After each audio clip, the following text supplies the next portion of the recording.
Quanta nostalgia, ma la storia va ricordata, voi lo sapete quanto io ci tenessi a questa orchestra, ma non per l'orchestra in sé, perché ce ne sono tante, è vero, tantissimo, però per la storia di questa orchestra, per questo presidente che ce l'ha messa tutta, ha chiesto quasi niente, pochissimo, si è sempre autofinanziato trovando anche degli sponsor, voleva fare squadra, cercare di fare squadra con le istituzioni, con quelli che si occupano di cultura, di arte, ma non c'è stato verso. E quello che mi amareggiava è che quando chiedevo alle istituzioni ma come mai è successo questo? Ma noi non sappiamo, noi non conosciamo, non sappiamo niente di questa storia. Poi chiedevo a Tullio Giacomini, questo era il suo nome perché purtroppo non c'è più, ma io lo voglio ricordare perché ha fatto tanto per la città di Treviso, per le fragilità, diceva lascia perdere Mirella, lascia perdere. Non dirmelo neanche, Mirella lascia perdere. Invece Mirella non lascia perdere, voi sapete com'è Mirella. Ma no che io voglio fare, ecco, mettermi le coccarde, ma la storia è storia. Noi ci lamentiamo dei giovani che non trovano spazi, che non ci sono soldi, perché si riducono in quella maniera. E poi lasciamo perdere questi giovani, perché chi se ne frega di 40 anni di storia, che sono passati più di 1200 ragazzi su questa orchestra, molti di loro sono diventati maestri, suonano su orchestre anche importanti. Perché qui funziona così, o fai parte del cerchio magico, e lo dico e lo ridico perché inizio il 2026 e voglio vedere se le cose cambiano, se no sei tagliato fuori, questa è la verità. Allora quando sei tagliato fuori non hai soldi, non puoi avere visibilità, ti devi fare un mazzo così per avere qualcosa, ma noi andremo avanti perché ho sempre detto che il politico passa, il volontariato e le persone per bene rimangono. Ne parlerò questa mattina con un sindaco a me molto caro, che è Cristiano Mosole, sindaco di Breda di Piave. Perché? Perché questo sindaco? Perché è sensibile, perché ha il coraggio di dire le cose quando non vanno. Fa nomi e cognomi, chi dovrebbe ascoltare, che non ascolta.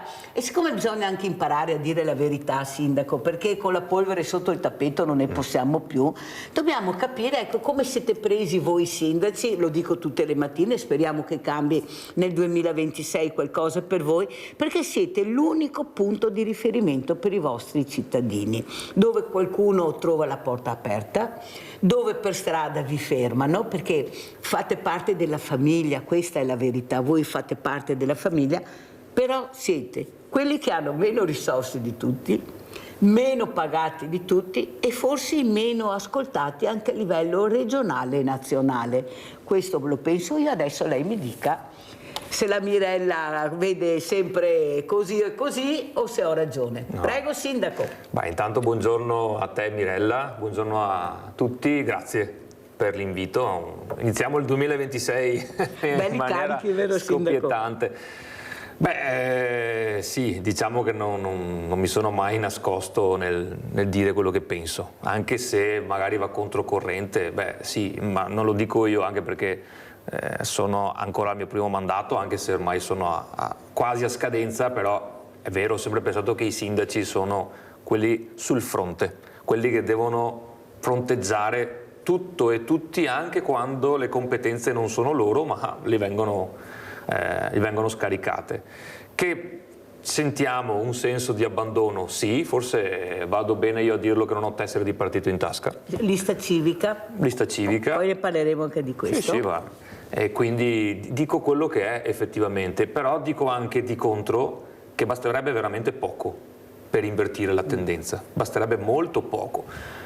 Ma quello che leggiamo, e non ultimo anche ieri e oggi sul giornale, qua voglio un po' esprimere la vicinanza al collega Matthew Somadossi, ci troviamo in balia di scelte altrui dovendoci far carico noi di risolvere il problema, quando insomma in realtà dovrebbe essere qualcun altro che invece anche in queste occasioni se ne è lavata le mani, ma di esempi ce ne sono tanti. Spieghiamo anche questo caso che è successo, sindaco, per chi non lo conosce. Allora, non entro troppo nel merito perché è una questione anche abbastanza poi tecnica, ma ha chiuso questo centro di accoglienza dopo diversi anni di operatività.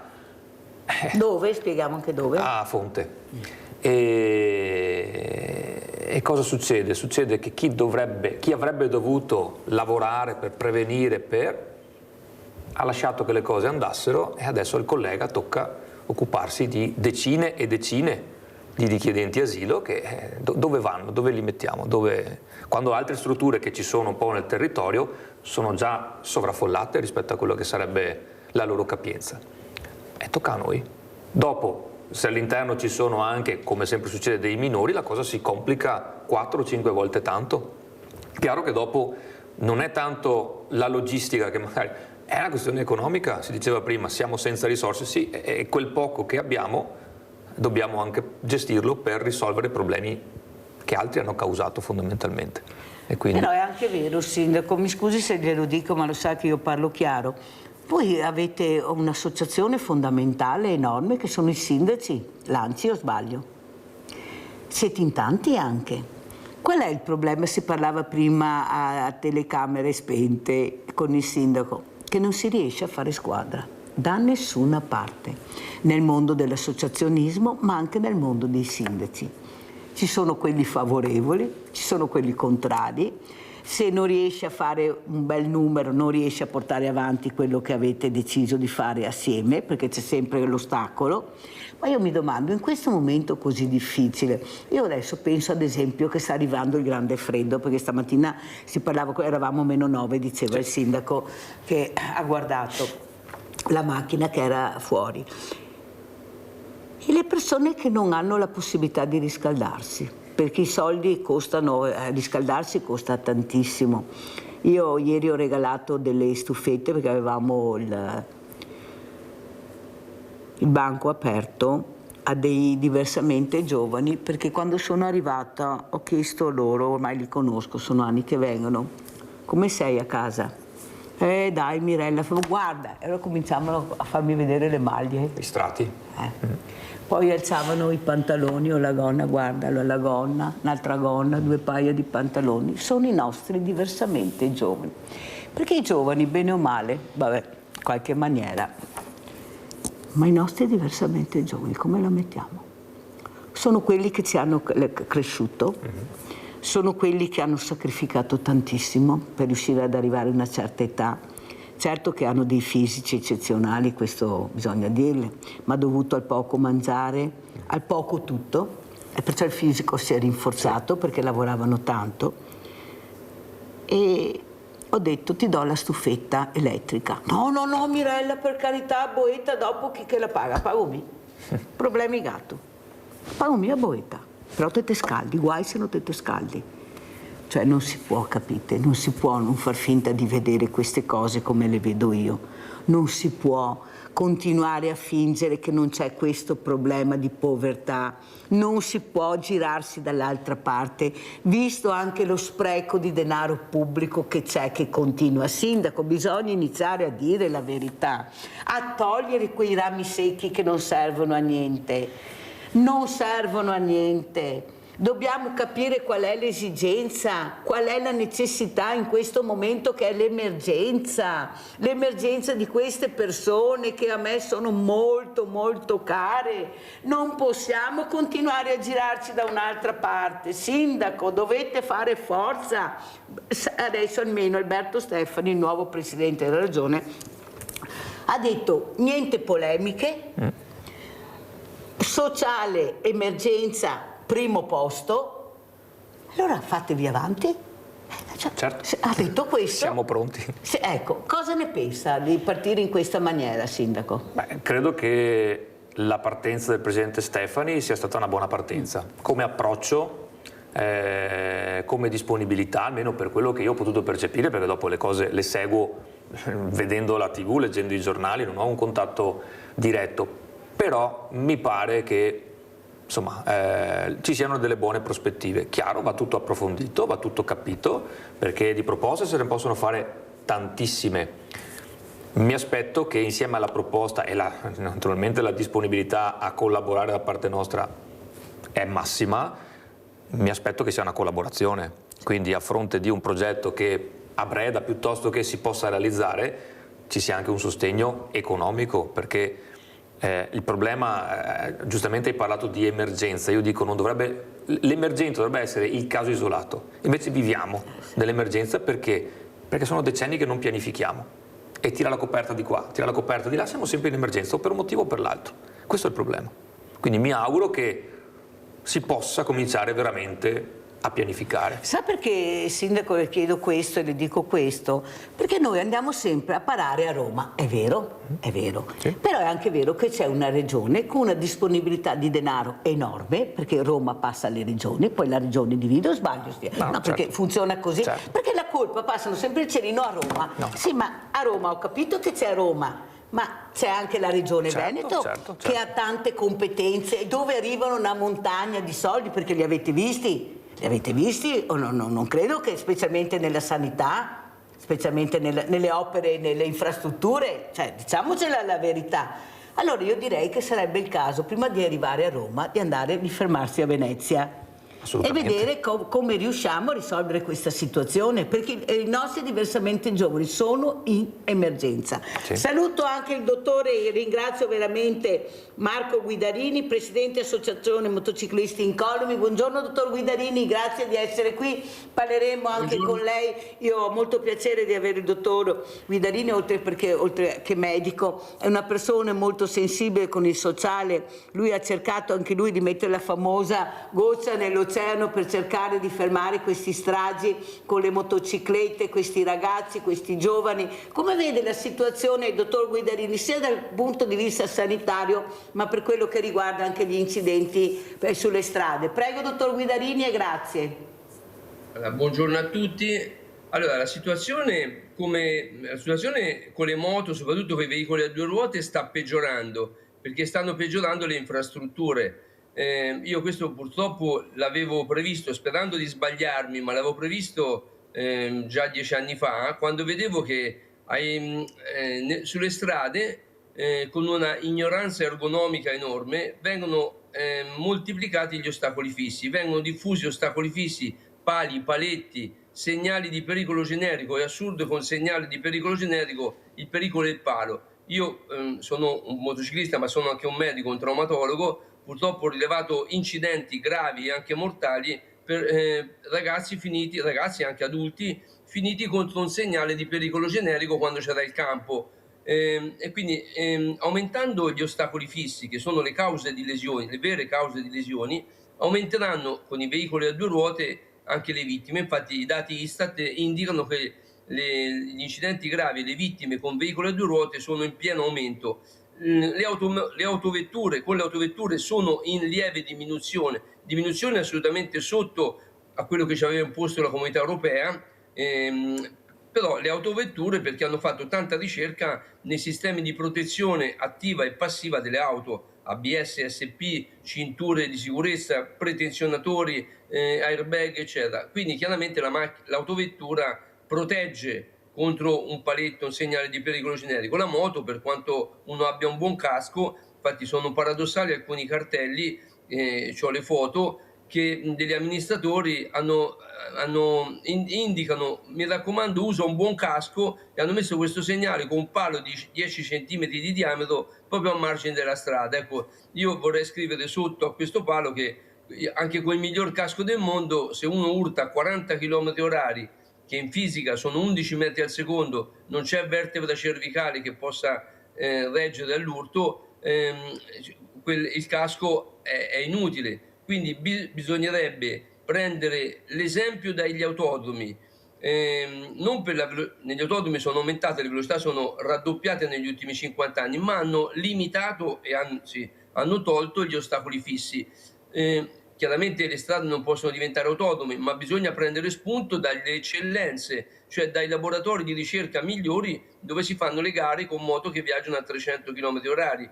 Quindi sulle strade si viaggia a 60, cioè la maggior parte delle vittime con due ruote a 60-70 km/h. Quindi quando c'è anche una siepe, creare spazi di fuga, vie di fuga, creare banchine per le quali, se uno esce, non prende il paletto o il guardrail. La mia battaglia è nata nel 2000 contro i guardrail, insieme proprio a David Barin di Padova, quindi motociclista navigato. Quindi questa battaglia accomuna tutti i motociclisti. Attualmente staremo al Verona Bike Expo, grazie anche al direttivo della fiera che da oltre 20 anni ci mette a disposizione lo spazio per segnalare questa assurdità ergonomica, cioè la incoscienza ergonomica di chi mette una miriade di paletti, pali e guardrail anche dove c'è il campo di grano, dove ci vogliono. Chiaramente ci vogliono, ma le infrastrutture e soprattutto gli ostacoli, io li paragono a un antibiotico. Allora, quando ci vuole va dato, giustamente va dato di qualità, quindi i guardrail devono essere messi con la protezione salva motociclisti, è una banda continua sotto il guardrail che impedisce la decapitazione del motociclista che scivolando finisce nei paletti, quelli verticali. Quindi come un antibiotico, quando non ci vuole, l'antibiotico si fa solo danno a dare un antibiotico, perché si sviluppa quella che in medicina si chiama la farmacoresistenza, cioè si sviluppano ceppi batterici che diventano resistenti a quell'antibiotico e poi dopo non c'è modo poi è sempre più difficile curarli. In futuro sarà sempre peggio anche per un antibiotico dato così con leggerezza. Non so se ho reso un concetto. No, l'ha resa anche molto bene, la ringrazio dottor Guidarini, perché come al solito anche lei parla molto chiaro. Sindaco, questo è un invito anche a voi di cercare anche di parare con la maniera giusta, nel modo giusto, anche queste infrastrutture. Lei dirà, ma vengono calate dall'alto, non è che noi possiamo fare più di tanto, ma ci sono competenze e competenze. Sì. Se una cosa non va bene bisogna avere il coraggio di dire non si può fare. Abbiamo una segnaletica obsoleta, abbiamo una segnaletica che non può continuare così, è tutto sbagliato, arrivi nelle rotonde, ci sono 200.000 cartelli, non sai da che parte girare, la città che devi andare scritta 3 volte, quale prendo, e soprattutto, come dice il dottor Guidarini, bisogna capire dove serve, cosa serve, ma noi abbiamo anche una provincia che si occupa di strade, o sbaglio? Chi è che decide cosa fare? Perché la gente a casa non sa mica queste cose qua, poi noi diamo sempre la colpa al governo, il governo, ma le strade, ci sono competenze e competenze. Allora, le strade provinciali, ad esempio, perché sono anche quelle frequentate, di chi è la competenza di tenerle in ordine, di avere una segnaletica in ordine, competente, precisa, che non ti faccia girare la testa? Prego. Lo hai detto, le competenze dipendono dalla proprietà dell'infrastruttura. Le strade provinciali, la competenza della provincia, salvo quando, come capita per esempio a Breda, che è attraversata da strade provinciali, salvo che non si rientri nel centro abitato, allora lì le competenze un po' si mischiano. Quello che ha detto il dottore non è interessante, è fondamentale effettivamente, perché poi io parlo per quelle che sono le strade di nostra competenza, quindi strade comunali, dove sicuramente c'è da fare un'attività di pulizia dei cartelli, e anche lì esistono dei professionisti che fanno, si chiamano i piani di segnalamento, che vanno a... Siamo sempre là, è una questione di risorse, perché fare un piano di segnalamento costa svariate decine di migliaia di euro. Dopo sì, magari ti permette di riordinare e riorganizzare, però devi averle quelle risorse per poterlo fare. Si fa cercando di ottimizzare, cercando di fare le cose nel miglior modo possibile, però effettivamente avere anche collaborazioni, per carità, con associazioni come questa, permettono di andare oltre quella che è l'ottica del segnale stradale in funzione dell'indicazione piuttosto che della segnalazione di pericolo, sì, metterla, ma magari metterla nel modo corretto, in modo da non creare problemi, perché nella mia testa il problema, parliamo di motociclisti, è sempre stata più che altro la buca sulla strada, più che invece la visione che offre il dottore è preziosa effettivamente. Dottor Guidarini, ecco, vi siete mai chiesti, lei specialmente e tutta la sua squadra, perché le istituzioni non vi ascoltano? Come dice il sindaco, voi potete portare dei supporti preziosi, delle competenze preziose, perché non si ascolta, ecco, non si ha proprio l'umiltà di capire che forse facendo una squadra con più competenze, ecco, con più idee, si può migliorare. Io ho avuto un ingegnere idraulico e lui ha detto, io quando sono attorno ad un tavolo che dobbiamo decidere cosa fare, io avrei piacere che oltre al sottoscritto ci fossero varie competenze, perché non è l'ingegnere idraulico da solo che risolve il problema. Ci sono tante persone che devono risolvere il problema, ognuno con la propria competenza. Dottor Guidarini, perché non si fa questo? Perché nelle commissioni a volte diciamo: ma cosa fa questo qua? Cosa c'entra questo con la commissione di cui fa parte? Scusate se lo dico, ma è proprio così. Prego, dottor Guidarini. Certo, allora, certe volte alcune amministrazioni ci ascoltano. Spesso, guarda caso, quando nelle amministrazioni, nell'ufficio tecnico c'è qualche motociclista, perché sembra strano ma è più sensibile al problema. Certe volte non ci ascoltano per superficialità, per mancanza di fiducia, cioè non si fidano della nostra esperienza. Io ad esempio appunto da anni, ormai da oltre 20 anni, collaboro con due associazioni splendide che sono proprio venete. Una è Comitato Coordinamento Motociclisti di Venezia, il cui presidente è un motociclista navigato, Mauro Favazza, e pensate che noi teoricamente potremmo essere competitors, perché ognuno cerca di avvicinare i suoi collaboratori, ma siamo in perfetta sintonia, perché quando si tratta di salute, è come appunto uno può scegliere una moto o un'altra, ma quando si tratta di salute e di prevenzione delle vittime della strada si sta facendo un lavoro bellissimo. Lei lo sa perché anche l'anno scorso abbiamo mostrato delle magliette no ai guardrail killer, e quindi io come presidente AMI, ma insieme al Comitato Coordinamento Motociclisti, insieme a PASAV di Venezia sempre, stiamo facendo una campagna di informazione, e molte amministrazioni mettono addirittura nelle curve,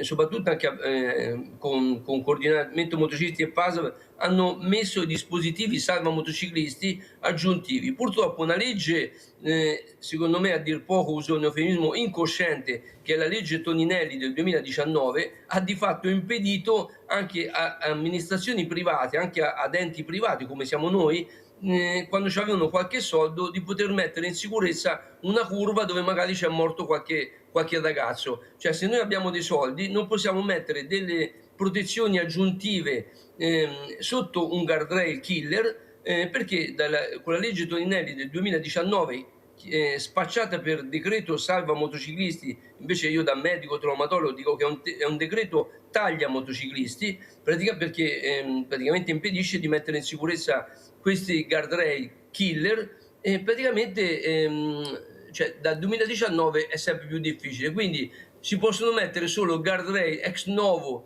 con la protezione salva motociclisti, però le amministrazioni, come giustamente diceva il sindaco, non hanno soldi per mettere ex novo un guardrail. Ad esempio io con l'AMI avevo, con le 5 per 1000 avevo 8.000 euro, ho fatto mettere in sicurezza in Sardegna una curva dove erano successi vari incidenti, una curva pericolosa, abbiamo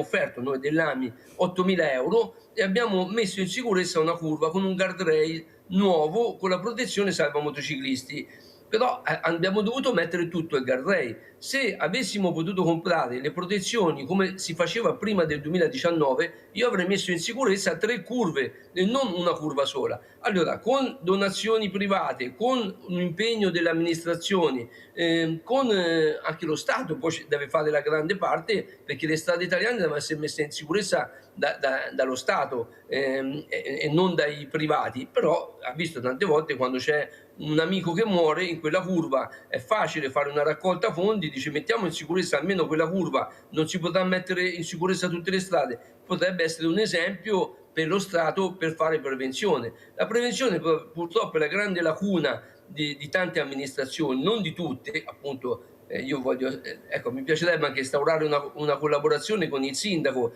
come ho più volte detto, perché noi abbiamo un know-how tecnologico enorme, di esperienza. Io vado in moto da quando avevo 10 anni, ora ne ho 68, quindi come dico io, so tanti chilometri percorsi, e come traumatologo purtroppo ho visto tanti incidenti drammatici che si potevano evitare. Perché guardate che poi c'è sempre l'idiota che dice ma se andassero più piano. Allora, innanzitutto uno che va forte deve essere multato, gli va ritirato la patente e non deve essere decapitato. Ecco, quindi solo un imbecille, cioè quando uno fa un discorso va forte, se l'è cercata è semplicemente un imbecille, perché allora lo stesso discorso io potrei fare fumi, allora se vieni con un infarto al pronto soccorso ti dico se fumi, mi dispiace, sono cavoli tuoi e ti rimando via. Non è un discorso intelligente, non so se mi spiego. Quindi bisogna, certamente ci vogliono più pattuglie per le strade, meno autovelox e più pattuglie, perché ad esempio se uno guida ubriaco l'autovelox non ti vede, la pattuglia sì e ti ritira la patente, e fa bene, perché noi siamo in sinergia con le forze dell'ordine, aiutano diciamo, a fare prevenzione sulle strade, molto più dell'autovelox, che spesso sono messe in punti e con criteri, e fanno multe con criteri discutibili. Certe volte i criteri sono quelli di far cassa e non quello di fare prevenzione. La pattuglia fa sempre prevenzione, polizia o carabinieri che siano, o polizia locale. Però ecco, bisogna curare molto l'ergonomia, perché la velocità è un fattore di rischio sui generis, come si dice in medicina, è molto più pericolosa di quanto si pensi con ostacoli fissi, cioè vale a dire a 40 km/h, che appunto in fisica sono 11 metri al secondo, se io sbatto contro un segnale di pericolo generico muoio, anche con il miglior casco del mondo, col paraschiena o un airbag, a 40 all'ora muoio, 40 all'ora si fanno in discesa anche con la bicicletta, si fanno con lo scooter, con la moto, 40 all'ora si fanno facilmente, mentre in autodromo, cioè in assenza di ostacoli fissi, in autodromo e nelle gare sono frequentissime cadute a 200-250 km/h. Guardi, Michele Pirro, per dire, collaudatore della Ducati, cadde 2 anni fa alla staccata della San Donato al Mugello, faceva velocità 350 km/h. Sono le velocità, cioè il venerdì in prova cadde, praticamente lui il sabato voleva già correre, non si fece per fortuna, perché grazie ovviamente a una pista con gli autodromi che hanno gli spazi di fuga, alle protezioni, ma a 350 all'ora se non sarebbe diciamo possibile, ma neanche a 80 all'ora finire contro un ostacolo fisso. Cioè se a me dicessero preferisci cadere a 350 in un autodromo o preferisci andare a 50 all'ora contro un paletto o contro un guardrail, io senza problemi preferisco cadere a 350 all'ora in un autodromo con la tuta e tutto a 350 all'ora dove non ci sono ostacoli fissi. Molto chiaro, grazie dottore, vado avanti perché c'è una telefonata, poi riprenderemo. Abbiamo Giusy da Dosson, prego Giusy. Ciao Mirella, buongiorno a tutti gli ospiti.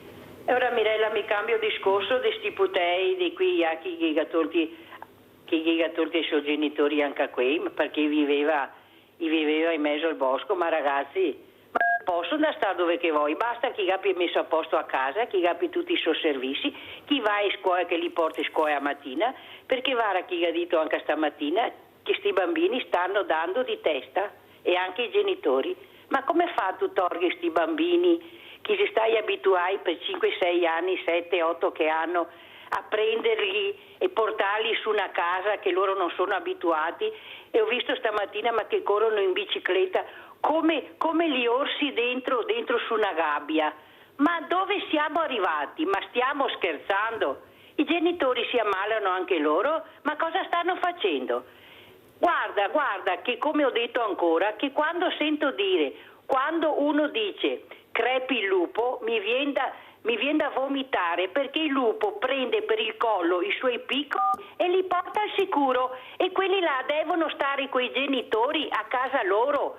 Ma grafatti Mirella che non si possa fare, ma stanno distruggendo questa famiglia, stanno distruggendo come tante altre famiglie che li levano i genitori e li portano in queste case. Ma non è che i genitori li battono, li fanno del male, sono tutti quanti figli e genitori, ma stiamo scherzando Mirella, mi viene da vomitare vedere queste cose, scusatemi della parola ma non ce la faccio più. Abbiamo sentito le riflessioni e lo sfogo della nostra Giusy, dopo ognuno la vede alla propria maniera. Sentiamo e saluto anche il professor Giuseppe Novelli, genetista, malattie rare e test genetici. Grazie anche a lei professor Novelli, cosa ci racconta? Tanti problemi, ci mancano anche le malattie rare, pochi soldi per le malattie rare, tante malattie, pochi numeri. ogni malattia, però mi sembra che qualcosa si stia muovendo e soprattutto, e qua lo devo dire, professor Novelli, grazie a queste famiglie, a questi genitori che si sono rimboccati le maniche, che hanno creato queste associazioni, dei punti di riferimento anche per altre famiglie, perché io ho avuto ospite, professor Novelli, dei genitori hanno detto quando ti fanno questa diagnosi alla fine il medico ha aperto le braccia e ha detto non so cosa dirle, non so cosa consigliarle, non saprei cosa dirle, e noi ci siamo trovati con il buio assoluto. Allora, professor Novelli, com'è la situazione? Come vede l'importanza invece della ricerca, di investire sulla ricerca per queste? Guardate che quando colpiscono bisogna provare per capire l'importanza invece della ricerca per le patologie varie. Prego, professor Novelli. Grazie a voi innanzitutto e a tutti gli ascoltatori. No, diciamo che dal nostro punto di vista finalmente si accendono delle speranze grazie anche a quello che ha detto lei. Ad esempio, il grande programma che, come lei sa, è di Telethon, che porta fondi alla ricerca, ieri, l'altro giorno, ha avuto un risultato straordinario. Per la prima volta l'ente americano di approvazione dei farmaci, l'FDA, ha approvato un farmaco per la terapia genica, quindi per la cura definitiva di alcune malattie come la immunodeficienza grave, che si chiama Quiscott-Eldridge, di una scoperta fatta in Italia. E questa è la prima volta che accade che un ente americano approva un farmaco fatto in Italia e tra l'altro prodotto e commercializzato da Telethon. È un risultato straordinario, che non ci dimentichiamo, Telethon è un'associazione che raccoglie fondi su base volontaria, perché le case farmaceutiche avevano detto che non volevano produrlo più questo farmaco perché ovviamente dal loro punto di vista è costoso, non c'è molto introito perché è una malattia rara e quindi i casi sono pochi, e allora Telethon si è fatto carico di produrre il farmaco per aiutare queste decine di malati che oggi grazie a questo farmaco possono vivere completamente. E tanti altri, pensiamo all'atrofia muscolare spinale, una malattia terribile di cui fino a qualche anno fa, io ho cominciato a studiarla forse 30-40 anni fa, non pensavo che ancora durante la mia carriera avrei visto questi bambini alzarsi dalla carrozzella e camminare.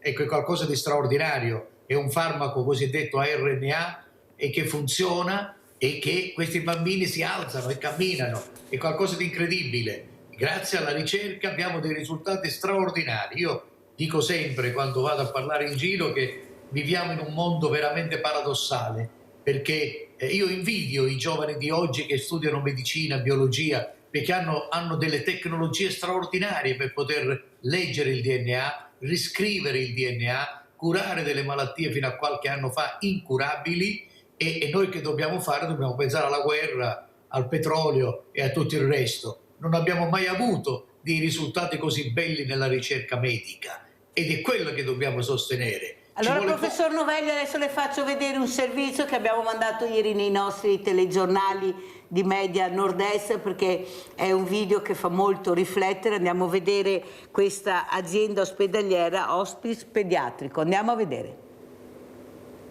Avere dei tipi di cure che potessero gestire tutto ciò che sono le problematiche relative a una malattia come la mia e averle sotto controllo e saperle gestire nell'emergenza ha fatto sì che io, oltre che vivere nel vero senso della parola, potessi anche poi effettivamente avere degli interessi, esprimermi, avere dei sogni e quindi andare avanti con la mia vita come fa qualunque altro essere umano. Emma e Filippo sono due giovani veneti che sono stati pazienti fin dall'infanzia dell'Hospice Pediatrico di Padova e nonostante la loro malattia sono riusciti a studiare e a realizzarsi nella vita. Filippo, residente a Vittorio Veneto in provincia di Treviso, è un grafico freelance e studente di beni culturali a Ca' Foscari a Venezia. È appena tornato da Dubai, dove è andato in viaggio con sua sorella, perché viaggiare per lui è una vera passione. Sfidare me stesso. Se tosso, viaggio tanta stanza. Emma è laureata in filosofia a Padova, ora sta studiando semiotica a Bologna. Nel suo futuro vorrebbe proprio usare questa materia per abbattere gli stereotipi sulla disabilità. Molto spesso, proprio perché ci sono sempre state anche delle barriere nel mondo vere e proprie, le persone con disabilità non sono state molto bene spesso integrate in ciò che è la società. Questo comporta sempre una visione della disabilità come se fosse qualcosa di diverso o comunque alieno, quando in realtà fa parte e farà parte della vita di tutti prima o poi.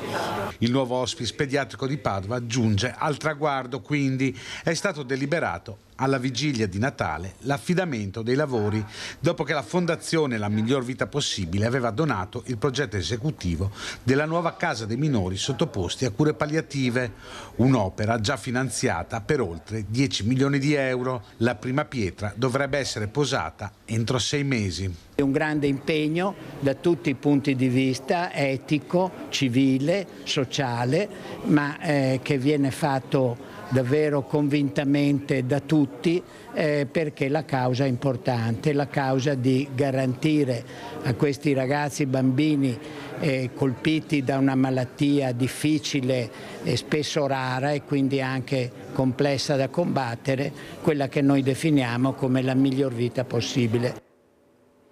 Allora, prima di andare in pubblicità, non so se il professor Novelli è riuscito a vedere il servizio. Vediamo, eccolo qua, se è collegato. Ha visto, professor Novelli, queste due creature, la voglia di vivere, la forza, ma questo grazie anche alla ricerca, alla tecnologia, perché se non ci fossimo, se non avessero queste possibilità, come farebbero? Viaggiano, studiano, si laureano, la gioia di vivere, la voglia di vivere. Forse questi sono gli esempi che noi dovremmo far vedere a quei giovani che si lamentano, che hanno perso il lume della ragione. Forse mettendo assieme queste realtà riusciremo a fare meglio di qualsiasi altra medicina. Cosa dice professor Novelli? Assolutamente d'accordo, è quello che dicevo prima, la speranza di questi ragazzi e di avere appunto una prospettiva, e noi abbiamo oggi gli strumenti che fino a qualche anno fa non avevamo, quindi è cambiato tutto, è straordinario. Possiamo dare un nome alle malattie senza nome, molte malattie rare erano fino a qualche anno senza nome e la gente faceva le odissee, girare da un ospedale a un altro, da un paese a un altro. Oggi possiamo dare, grazie alla ricerca, al DNA, allo studio, un nome ad ogni malattia rara. Pubblicità.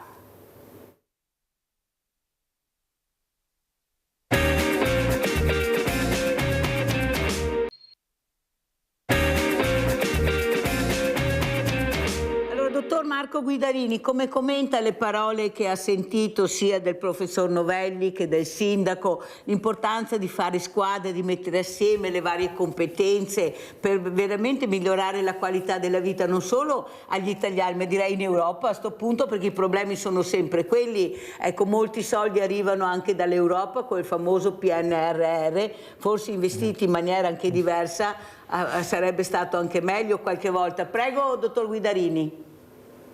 Innanzitutto, allora, per il sindaco l'invito è quello a collaborare, magari a unire le competenze. Cioè, scusi, dottor Guidarini, mi sono permessa di dare il suo numero al sindaco, ho fatto male?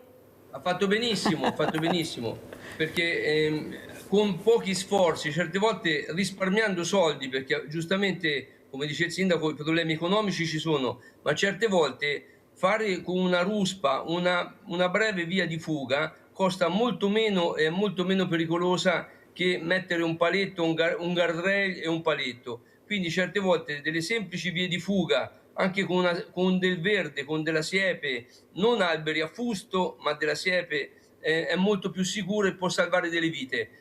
Quindi con il sindaco io mi auspico che si possa collaborare e fare poi anche delle belle manifestazioni. Noi ci offriamo anche a fare dei corsi di guida sicura, di risk management con i ragazzi delle scuole, già lo facciamo anche qui in Romagna. Guardi, a Rimini l'ho già fatte 3 o 4 di incontri con le scuole, portiamo le moto da corsa, facciamo vedere che la moto da corsa va usata in pista, su strada bisogna andare con giudizio, con casco integrale, paraschiena, eccetera. Quindi è una giornata veramente piacevole per le amministrazioni, per noi piloti e medici e per i ragazzi, veramente piacevole. Quindi mi auguro che può contattare noi, ma anche il gruppo, quindi OPAS o Coordinamento Motociclisti.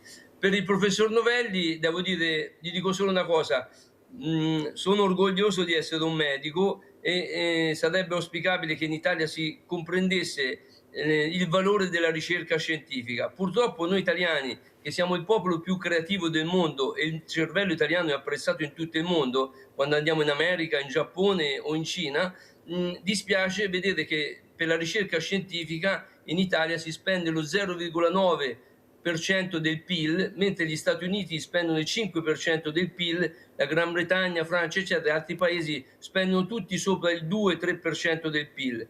E questo è un peccato, perché noi possiamo veramente non solo dare una vita dignitosa a persone che hanno gravissimi problemi di salute, ma queste persone sono una ricchezza, perché queste persone hanno una determinazione incredibile, un cervello incredibile, e come si è sentito e si è appreso anche dalle parole, queste persone prendono 2-3 lauree, quindi una volta all'epoca delle caverne vincevano le persone che erano muscolose e che potevano lottare con gli animali. Oggi le persone che danno un vero arricchimento per la società sono le persone che hanno un cervello che con 1, 2, 3 lauree magari ti scoprono dei farmaci nuovi, oppure anche delle teorie nuove, ad esempio di fisica, quantistica o quant'altro. Quindi ecco, investire nel cervello, investire nella ricerca scientifica è importantissimo, è fondamentale, quindi è anche donare, però deve essere lo Stato per primo a dare il buon esempio, così come sulle strade, lo Stato deve essere il primo a dare il buon esempio. Poi noi come privati, se abbiamo 5-6 mila euro, mettiamo in sicurezza una curva dove c'è un guardrail killer. L'unione fa la forza, dice il dottor Guidarini. Sentiamo il sindaco, devo correre perché sono veramente sinoforo come al solito. Sindaco, come commenta quello che ha sentito? Ecco, penso faccia piacere anche lei capire che ci sono delle persone competenti che vogliono collaborare. Si parlava prima della fatica di fare squadra, stamattina invece abbiamo trovato il dottor Guidarini, ma penso anche il professore che vogliono invece fare squadra. Prego. Ma assolutamente, anche perché io spesso incontro i ragazzi delle scuole, i nostri bambini, perché poi mi piace spiegare, e mi chiedono: ma tu cosa hai studiato per diventare sindaco? Io non ho studiato niente, non c'è una scuola per diventare sindaco. Passione, amore per il territorio, io metto il mio pezzettino. Devo essere bravo a cercare tutti gli altri pezzettini, come in questo caso, che mi permettano di fare le cose migliori per il mio territorio. Quindi far squadra è fondamentale. Sì, però sindaco, il problema è anche capire che dobbiamo intrigare questi ragazzi fin da piccoli, non dobbiamo scoprire a 18 anni che abbiamo un ragazzo a 16, e soprattutto quello che ha detto anche il dottor Guidarini, bisogna iniziare da piccoli a guidare la segnaletica, perché io ho un caro amico che fa parte anche del direttivo, Fulvio Marotto, che le ho già raccontato, dottor Guidarini, che è l'unico al mondo a avere la patente di moto senza mani e senza gambe, e lui dice una cosa importante: non sanno guidare. Ecco, prendono la patente o il patentino ma non sanno guidare. Dobbiamo investire di più sulla guida. Cosa dice il sindaco? Sono d'accordo. Un problema che hanno i nostri giovani, ma non solo loro, diciamo, è questo eccesso di presunzione. Io so perché ho visto il tutorial, perché ho visto questo. No, bisogna investire. Infatti, quando io ho detto prima che incontro i ragazzi, perché voglio investire su di loro, perlomeno per far capire chi sono, che cosa facciamo, che capiscano.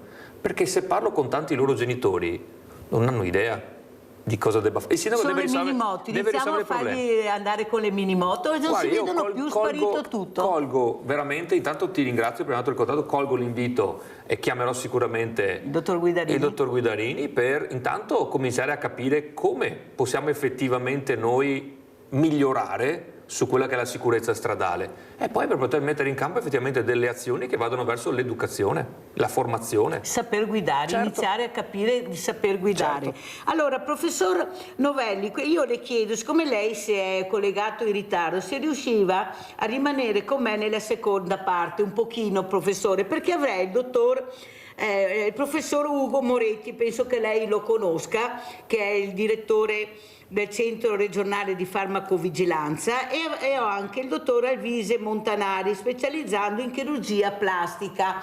in base a quello che lei ha detto, mi sembra molto importante se lei riesce a fermarsi un pochino di più anche per dialogare con queste realtà, perché vi vediamo poco, vi sentiamo poco. Io quando ho la possibilità cerco di mettere assieme per far capire a casa anche l'importanza di questi luminari, veramente di queste persone competenti che parlano dei problemi reali che hanno le persone, la salute in prime. Cosa ne pensa, professor Novelli, ci riesce? D'accordo, se non facciamo molto tardi, che sono in ospedale, sto lavorando. Lo so, però capisce l'importanza delle parole che direte, di quello che ha spiegato lei questa mattina. Guardi che se lei non ce lo diceva, io non avevo mai sentito niente di questo nuovo FAR. Lei, sindaco, aveva sentito qualcosa? No. Lei, dottor Guidarini, aveva sentito qualcosa di quello che ha detto il professor Novelli? No, è la prima volta che l'ho sentito dal professor Novelli, quindi... Capisce, professore, perché le ho detto questo? Cioè, non so, che informazione... Io veramente delle volte mi domando, ma la Mirella devi invitare lei in trasmissioni luminari per far capire, ecco, quello che sta succedendo. Però la ringrazio, professore. Allora io saluto gli ospiti a questo punto, veramente grazie di essere stato con noi, grazie a Cristiano Mosoli, sindaco di Breda di Piave, grazie veramente al dottor Marco Guidarini, presidente associazione motociclisti incolumi, di essere stato con noi, vi metterete in contatto, e soprattutto grazie anche al professor Giuseppe Novelli, genetista, ecco, di rimanere ancora un po' più con noi. Grazie, pubblicità.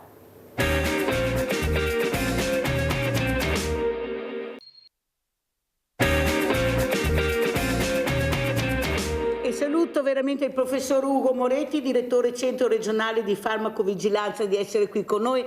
Grazie professor Moretti, adesso le faccio una sorpresa. Saluto anche il dottor Alvise Montanari, specializzando in chirurgia plastica. Parleremo di questi ragazzi di grandi ustioni, sia quello che è successo in Svizzera, ma anche questi a Gaza, questi bambini nelle guerre principalmente. Però professor Moretti, io vorrei che lei sentisse che ho la fortuna di avere ospite questa mattina il professor Giuseppe Novelli, genetista, malattie rare e test genetici, perché ci ha raccontato che è stato scoperto questo farmaco, e sia anche il dottor che avevo prima, il dottor Marco Guidarini, che è un traumatologo che lavora all'ospedale di Rimini, non sapeva niente, ma mi sembra neppure il professor Montanari. Allora, professor Novelli, spieghiamo cosa è stato scoperto ancora una volta, perché è fondamentale l'informazione, e cosa ne pensa il professor Moretti di quello che lei dirà, e se lo conosceva, se sapeva, e tutti i benefici. Prego, professor Novelli. Ho fatto un esempio di un farmaco di terapia genica, cioè della possibilità di curare guarendo il DNA che è rotto e quindi viene corretto in una malattia genetica rara come un'immunodeficienza grave come la Wiskov-Seltridge. Qual è la novità? È che questo farmaco è stato sviluppato in Italia a San Raffaele di Milano, poi con i finanziamenti ottenuti da Teleton è stato necessario produrlo, e lo produce Teleton, non lo produce un'azienda farmaceutica, perché essendo un farmaco raro gli introiti sono bassi, e quindi questa è una grande novità, che una charities appunto come Teleton produca un farmaco, non solo l'ha finanziato la ricerca ma anche la produzione. La novità è che l'FDA, l'ente americano per la regolamentazione dei farmaci, l'ha approvato. Ed è la prima volta che un farmaco appunto italiano di terapia genica approvato dall'FDA prima dell'EMA, cioè dell'ente europeo, ma soprattutto c'è il fatto che appunto è stato promosso la produzione da un'associazione di raccolta fondi come appunto Teleton. Questa era la novità, ma è una delle tante novità sulle malattie rare. Oggi abbiamo strumenti che guariscono malattie rare, fino a qualche anno fa impensabile che si potesse arrivare a una soluzione. Intendo parlare dell'emofilia, delle talassemie, dell'anemia falciforme, dell'atrofia muscolare spinale, di alcune forme di sordità congenite, di alcune forme di cecità congenita, malattie rarissime di cui oggi abbiamo delle soluzioni definitive, non una tantum, definitive. Questo è straordinario, era quello che ho sintetizzato. La ringrazio professore. Allora sentiamo come commenta il professor Moretti di quello che ha appena sentito. Ecco, noi non lo conoscevamo, ringraziato il professor Novelli di averlo detto. Prego professor Moretti.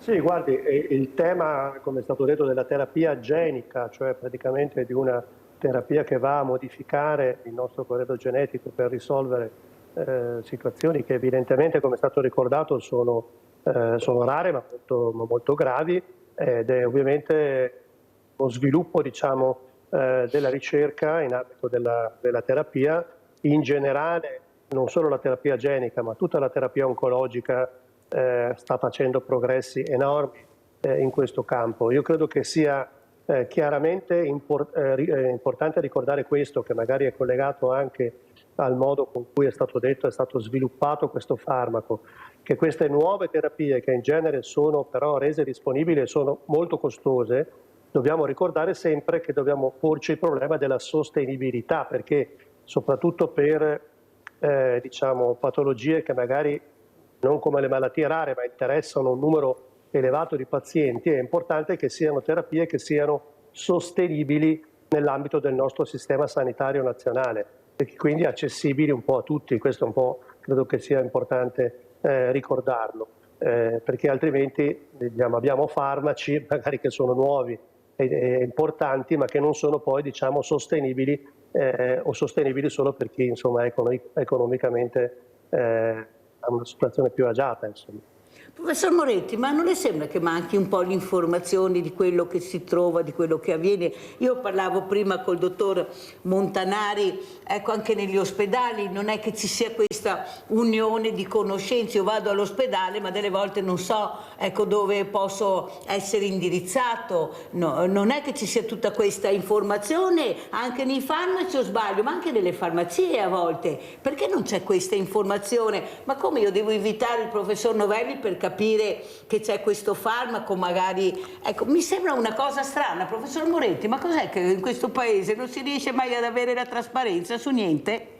No, guardi, io credo che il problema sia esattamente il contrario, cioè che alle volte ci sia troppa informazione, o meglio, che ci sia informazione alle volte molto confusa, all'interno del quale i cittadini, i pazienti, fanno molta fatica ad orientarsi. Adesso con internet diventa tutto accessibile, ma all'interno appunto di internet i siti sono ovviamente diversi, la qualità dell'informazione è molto diversa e diventa quindi molto più elevato il rumore di fondo e diventa molto difficile per i pazienti distinguere e orientarsi rispetto a informazioni che talvolta sono contrastanti tra di loro.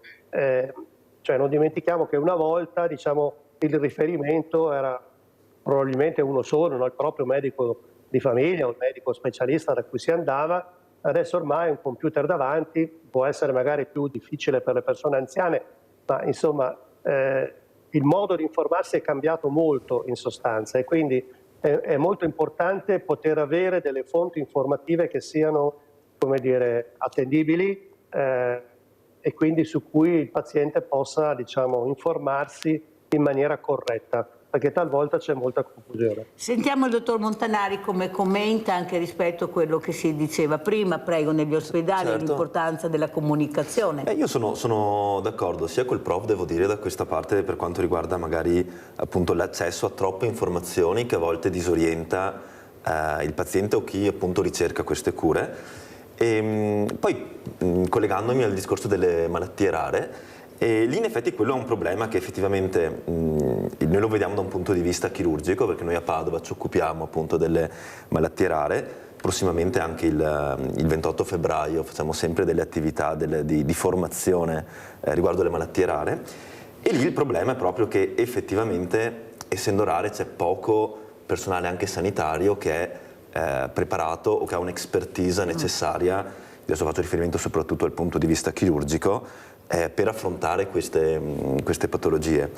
E fortunatamente, però ormai da un po' di anni, c'è una rete europea di cui noi facciamo parte, di esperti, appunto i dicenti delle malattie rare, che quindi effettivamente anche un paziente scrivendo in internet malattie rare, i primi risultati che vengono fuori sono degli elenchi di tutti questi centri e quindi trovando quello più vicino a dove abita, se non trova lì direttamente un esperto di quella specifica malattia rara, perché è questo il problema, perché sono malattie che uno in una carriera magari vede 4-5 pazienti e quindi fa fatica anche parlo sempre dal punto di vista chirurgico, a sviluppare la conoscenza necessaria per essere confidente nel fare quell'intervento.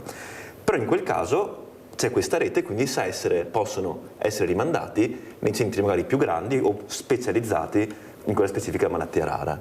Quindi da questo punto di vista devo dire che qualcosa si è mosso a livello europeo e devo dire anche bene, abbastanza bene. E io continuo a dire grazie anche alle associazioni di genitori, di famiglie che si sono messi in rete, come avete detto voi. Sì. Ecco l'importanza invece di cercare di capire dove andare a parare, l'obiettivo da centrare, che è quello quale cura c'è per questa malattia, per mio figlio o mia figlia. Allora, professor Novelli, come ci saluta, cosa vuole aggiungere e cosa spera nel 2026? So che lei ci deve lasciare, che è stato nella prima parte. Prego, professore.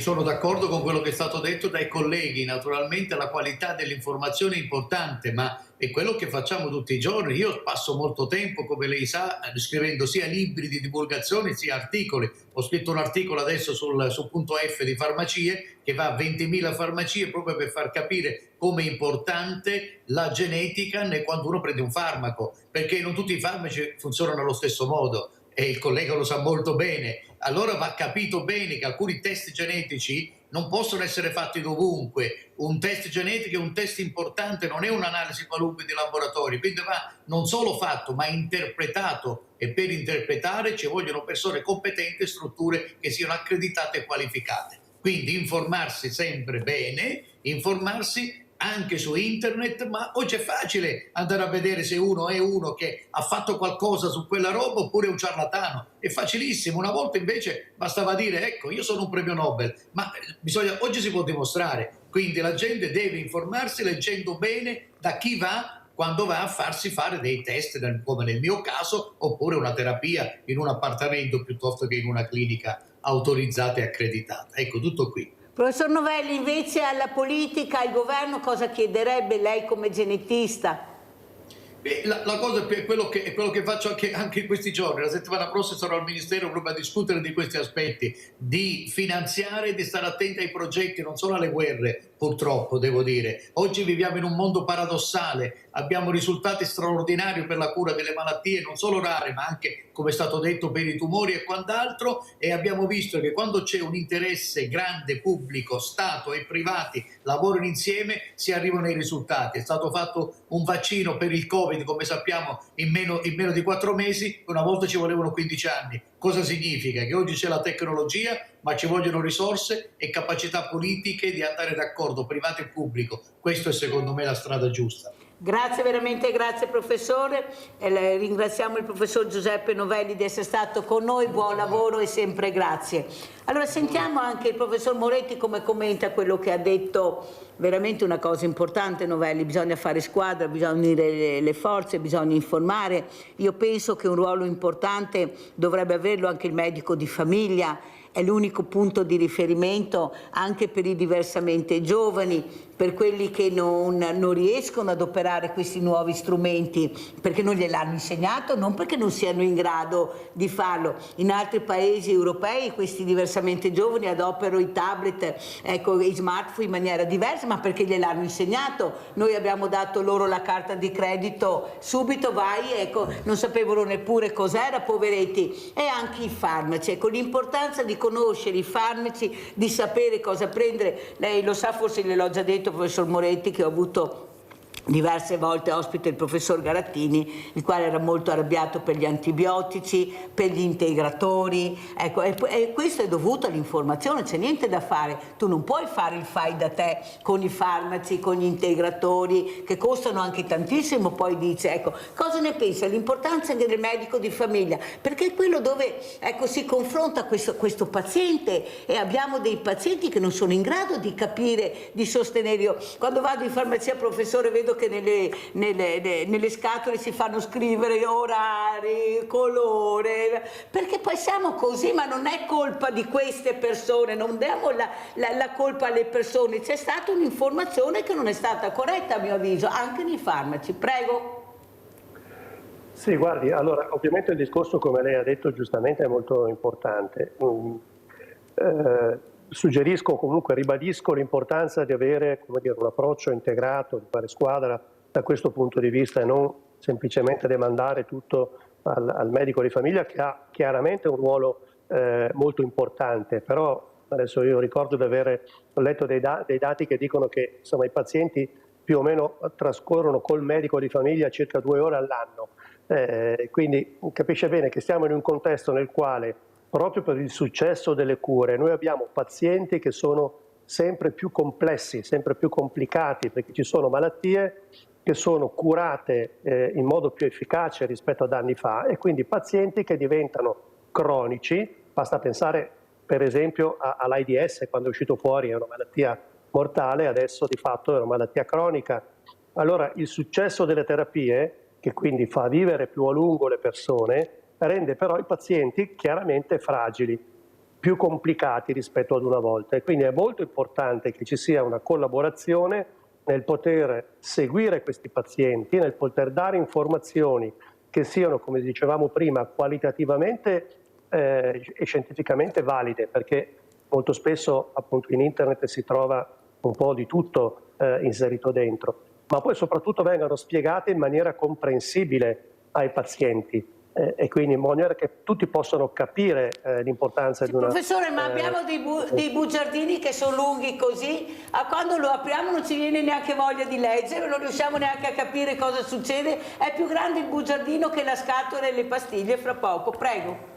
Guardi, allora su questo lei ha ragione, però la parola bugiardino che viene utilizzata per indicare il foglietto illustrativo dei farmaci è da un punto di vista comunicativo un problema, perché all'interno di quel foglio, che come dice lei è molto grande, difficilmente leggibile, non ci sono bugie, nel senso che le aziende non possono scrivere lì dentro tutto quello che vogliono, e lei non trova un foglietto illustrativo o un bugiardino come viene chiesto, per esempio all'interno di un integratore, perché l'integratore non è controllato sia sull'efficacia che sulla sicurezza, e non dice tutti quelli che sono i problemi che possono venire fuori.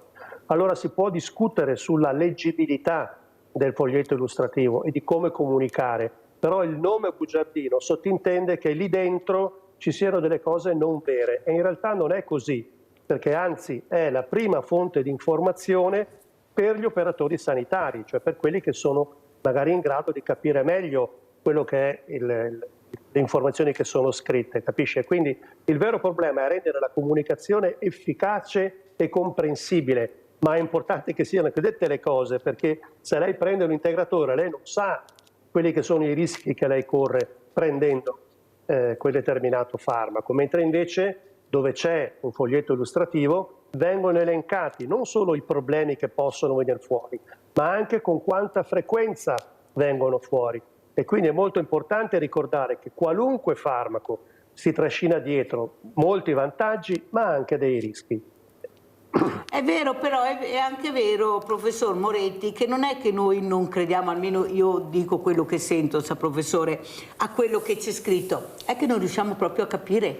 Cioè noi andiamo a vedere indicazioni e quello è quello che noi leggiamo, tutto il resto no. Allora anche qua, ecco, sintetizzare, cercare di trovare, ecco, più una corretta informazione, più veloce. Abbiamo una popolazione sempre più diversamente giovane, professor Moretti, quello che però il professor Gerosa, che io ho avuto ospite, che adesso è diventato anche assessore alla sanità, ha detto che bisogna capovolgere la piramide, non è più la piramide di una volta, non c'è più la famiglia, 4 figli, i nonni, è tutto l'incontrario adesso, bisogna rivedere tutto. Allora penso che anche nel vostro lavoro dovrete rivedere delle cose, perché la popolazione sta invecchiando, non è informata, ha paura, vige la paura, il fai da te, poi che ne fanno di tutti i colori, poveretti, perché sbagliano. Io ho dei familiari che sono terrorizzati con questi farmaci, perché dicono quando siamo al lavoro non riusciamo a capire se veramente i nostri genitori, i nostri nonni riescono a capire l'importanza, persone che prendono anche 20 farmaci, 15 farmaci.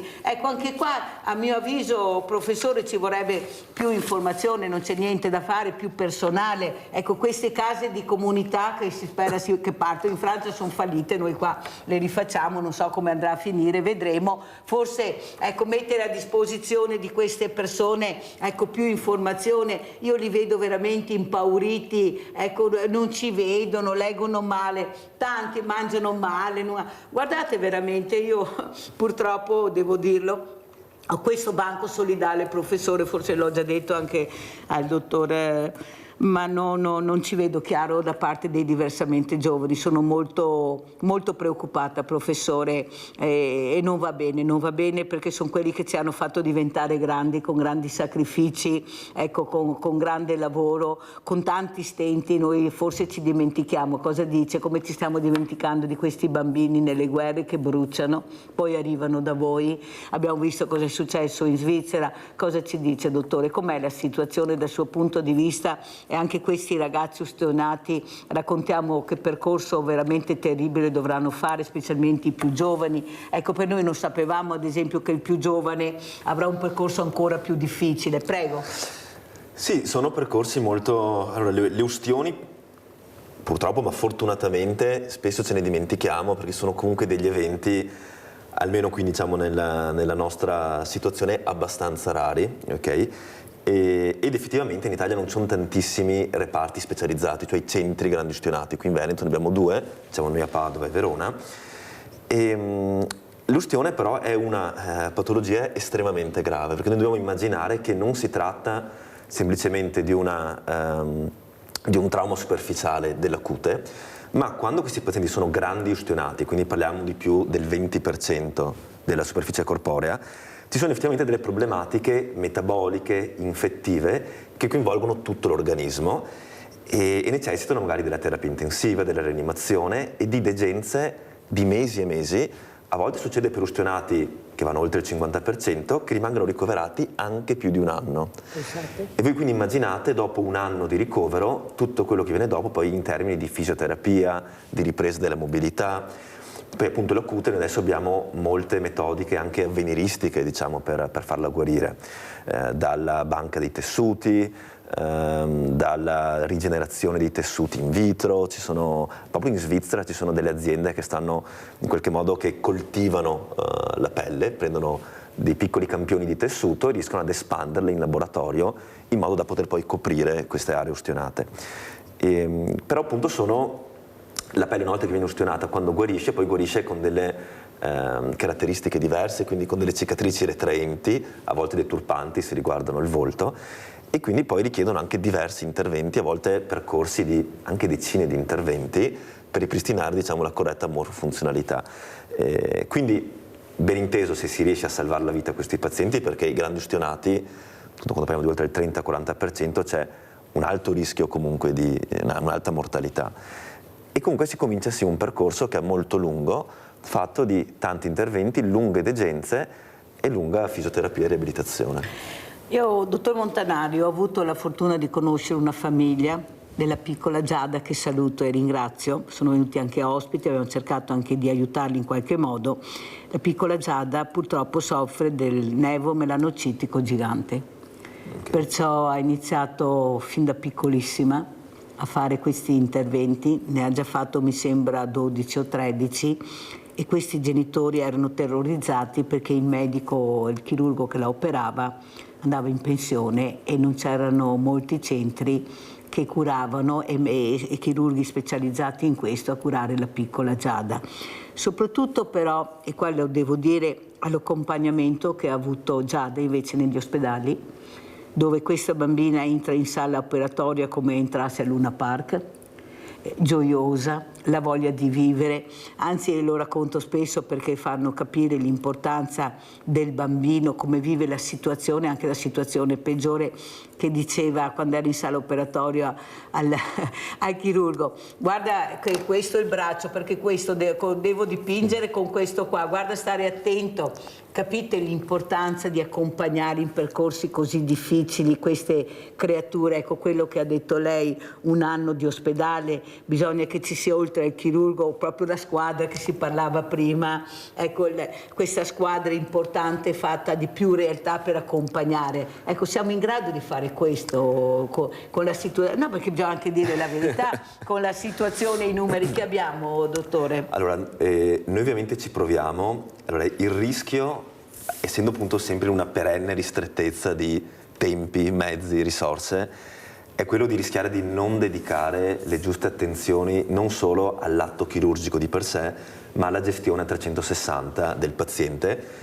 Una cosa particolarmente importante magari appunto per i pazienti pediatrici, che giustamente sono in età evolutiva e possono vivere in maniera particolarmente brutta questi lunghi ricoveri.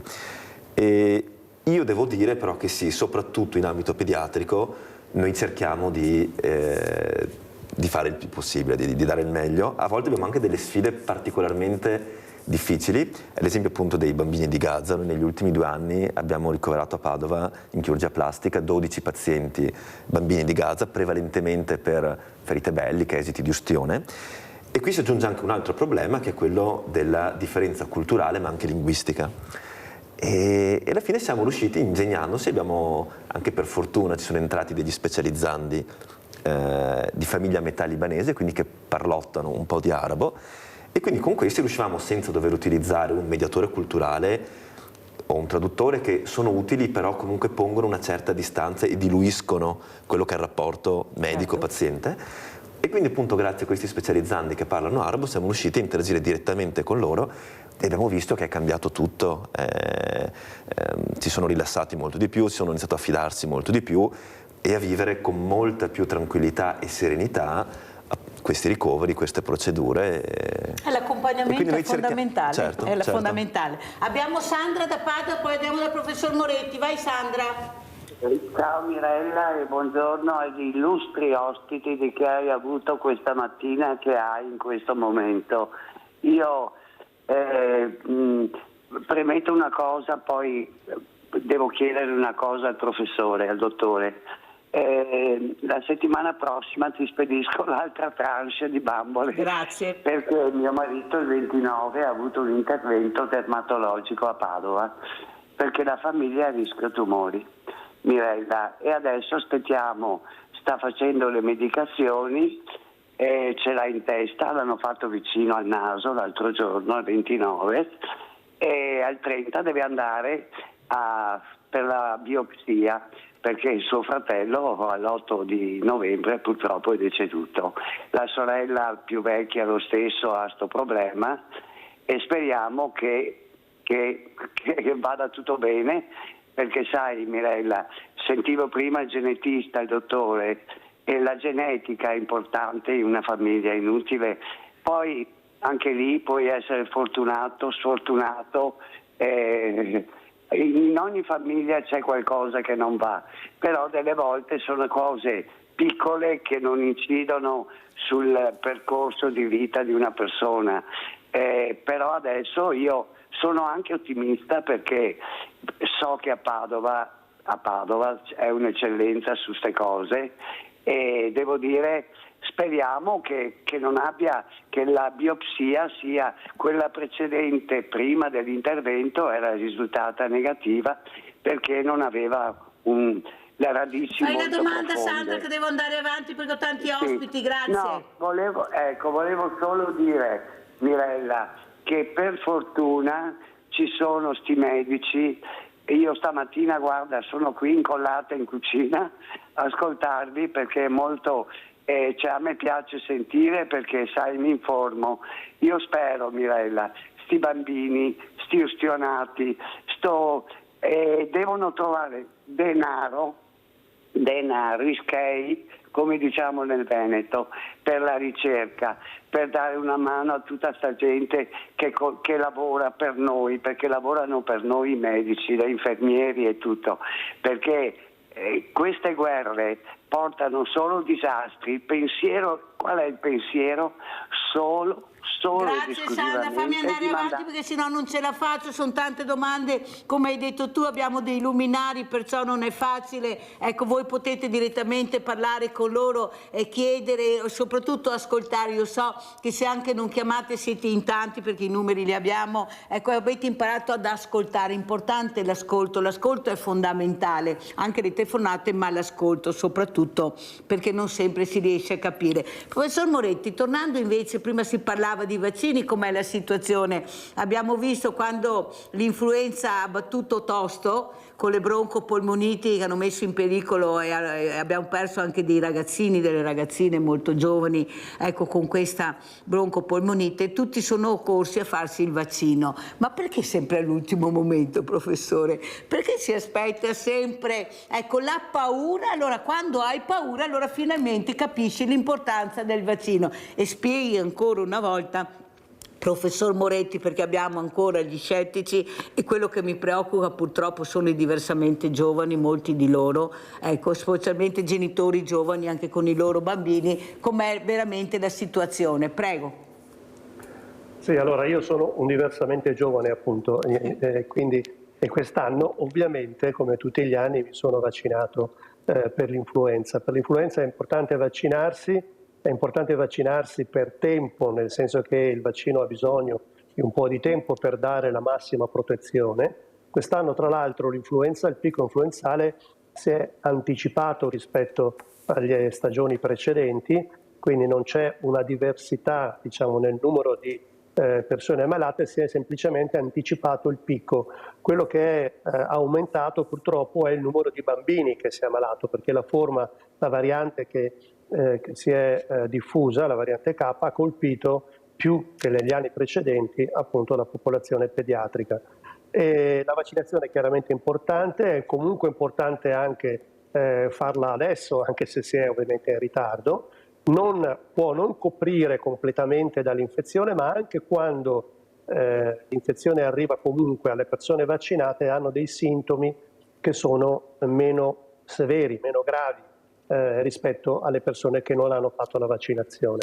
Quindi è sempre importante, insomma, fare la vaccinazione con fiducia. I vaccini sono farmaci, è chiaro che come tutti i farmaci possono avere vantaggi e anche qualche svantaggio, ma gli svantaggi sono molto pochi e sono comunque molto molto inferiori a qualunque farmaco che noi assumiamo, anche per curare i sintomi dell'influenza. Quindi è molto importante, insomma, credere nelle vaccinazioni, perché noi viviamo adesso in un periodo dove molto spesso anche la stessa politica interviene. Leggevo circa un mese fa, c'è stata una pubblicazione fatta dal CDC, che è un ente importante americano, che a seguito anche della influenza politica ha richiamato ancora una volta il possibile collegamento tra vaccinazioni e autismo nei bambini, cosa che ormai è chiaramente assodato che non ci sia appunto un collegamento. Quindi invece è molto importante avere un'informazione che sia, come dicevo, scientificamente valida e che possa raggiungere le persone nel modo corretto. Abbiamo Leone da Trebasele. Ciao Leone. Ciao Mirella, grazie, saluto i tuoi ospiti. Allora io sono d'accordo con te Mirella, che non c'è abbastanza informazione, cioè l'informazione non è mai abbastanza. Allora io penso che l'informazione sulle malattie rare è scarsa all'interno della medicina, all'interno del sistema sanitario, perché se uno va dal dottore che scopre di avere una malattia rara e il dottore non ti dà una risposta soddisfacente, tu vai su internet e questo non dovrebbe essere necessario. Cioè, quando uno va dal dottore dovrebbe sentirsi sicuro e che c'è una risposta, se c'è, se non c'è, sapere tutto. Penso che l'informazione manchi soprattutto all'interno del sistema medico. Ciao Mirella, grazie.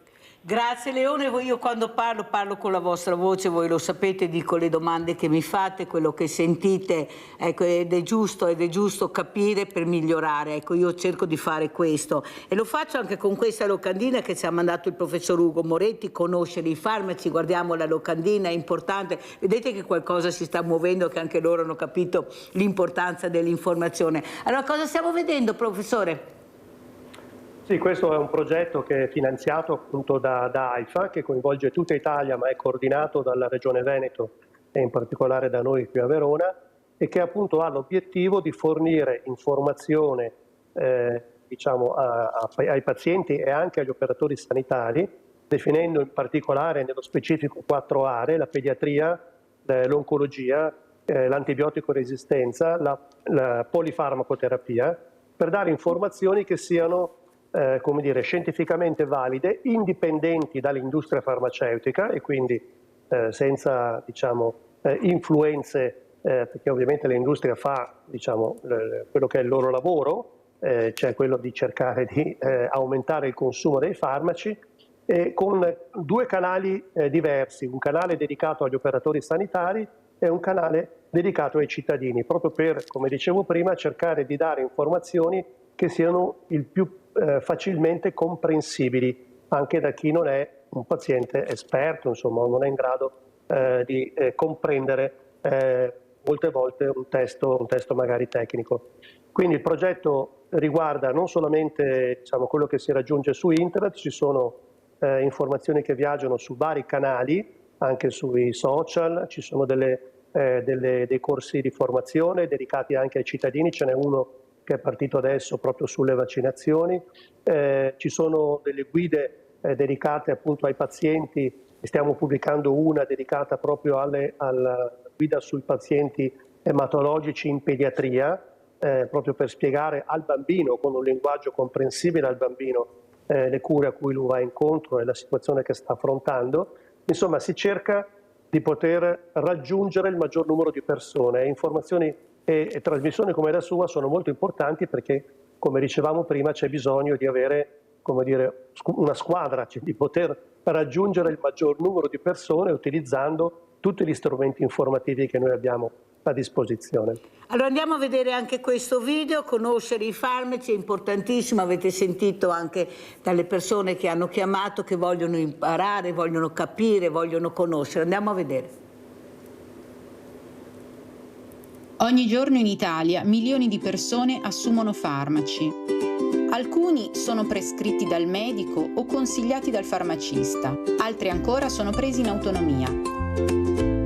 Ma siamo davvero sicuri di conoscere cosa stiamo assumendo?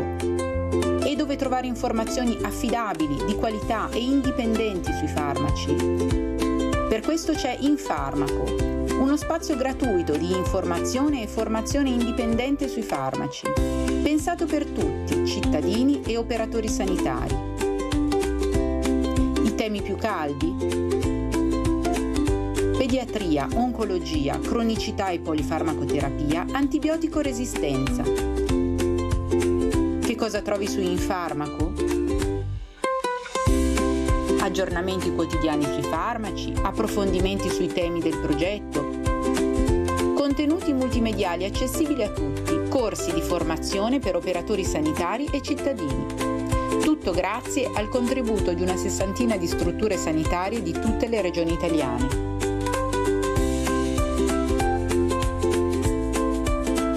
Scopri di più su www.infarmaco.it. Abbiamo una telefonata, Nadia. Ciao Nadia. Ciao Mirella e buongiorno ai tuoi ospiti. Niente, anno nuovo, problemi nuovi. Allora, adesso devo ripresentare la domanda per fare, perché ho fatto l'anno scorso l'assistenza per mio marito. Ogni anno bisogna rinnovarla. Allora, telefono in comune per sapere dove devo andare a fare l'ISEE e mi dicono di rivolgermi al CAF. Siccome che è scaduta anche la SVAMA, che sarebbe una carta che deve fare l'assistente sociale fino alla prossima settimana non c'è. E la signorina che mi ha risposto, le ho chiesto ma bisogna fare anche la SVAMA? Non glielo so dire. Allora, se malamente l'assistente sociale non viene più, là non ti sanno rispondere cosa serve. Ma siamo nel 2026, è ora che finiscano di mandarci in giro. Abbiamo questa invalidità, su questa invalidità abbiamo questi diritti, questo e questo. No, ogni anno che varia e devi telefonare per chiedere. Ma cosa succede, Mirella? Solo hanno detto che dovevano semplificarci la vita, invece siamo sempre peggio. Adesso io non so, fino alla prossima settimana, intanto passa i giorni e dopo vedremo. Grazie, arrivederci e buona giornata. Grazie Nadia, è proprio così, è quello che io cerco anche di fare con queste trasmissioni, di far capire, ecco, come dice il professor Gerosa, va girata la piramide, non c'è niente da fare, ma va proprio girata in tutti i sensi. Allora, abbiamo visto questo video importante, volevo il suo parere, dottore, di quello che abbiamo visto, l'importanza di conoscere i farmaci, questo vale anche per il suo lavoro, perché anche voi poi usate i farmaci, date i farmaci. Intanto complimenti, professor Moretti, perché è proprio importante quello che lei sia la locandina e anche questo video, prego. No, è veramente un bel video e sì, quello con i farmaci è sempre una sfida anche per noi, perché spesso quando dobbiamo portare i pazienti in sala operatoria, soprattutto pazienti diversamente giovani, e spesso magari devono sospendere o interrompere alcune tipologie di farmaci che prendono, e lì è sempre un momento che non è mai semplice durante la visita, perché chiediamo che farmaci prende, allora loro devono, magari se sono uomini, chiamare dentro la moglie che gli dà una mano, che recuperano i foglietti. Questo è normale, è proprio... Sì, noi uomini siamo completamente dipendenti dal partner per i farmaci. E quindi sì, effettivamente è una sfida anche per noi. Tra l'altro anche lì alcune delle sfide presenti e future che erano riportate nel video, una appunto sull'antibiotico resistenza, che noi spesso abbiamo a che fare con processi infettivi o comunque per fare una prevenzione delle infezioni.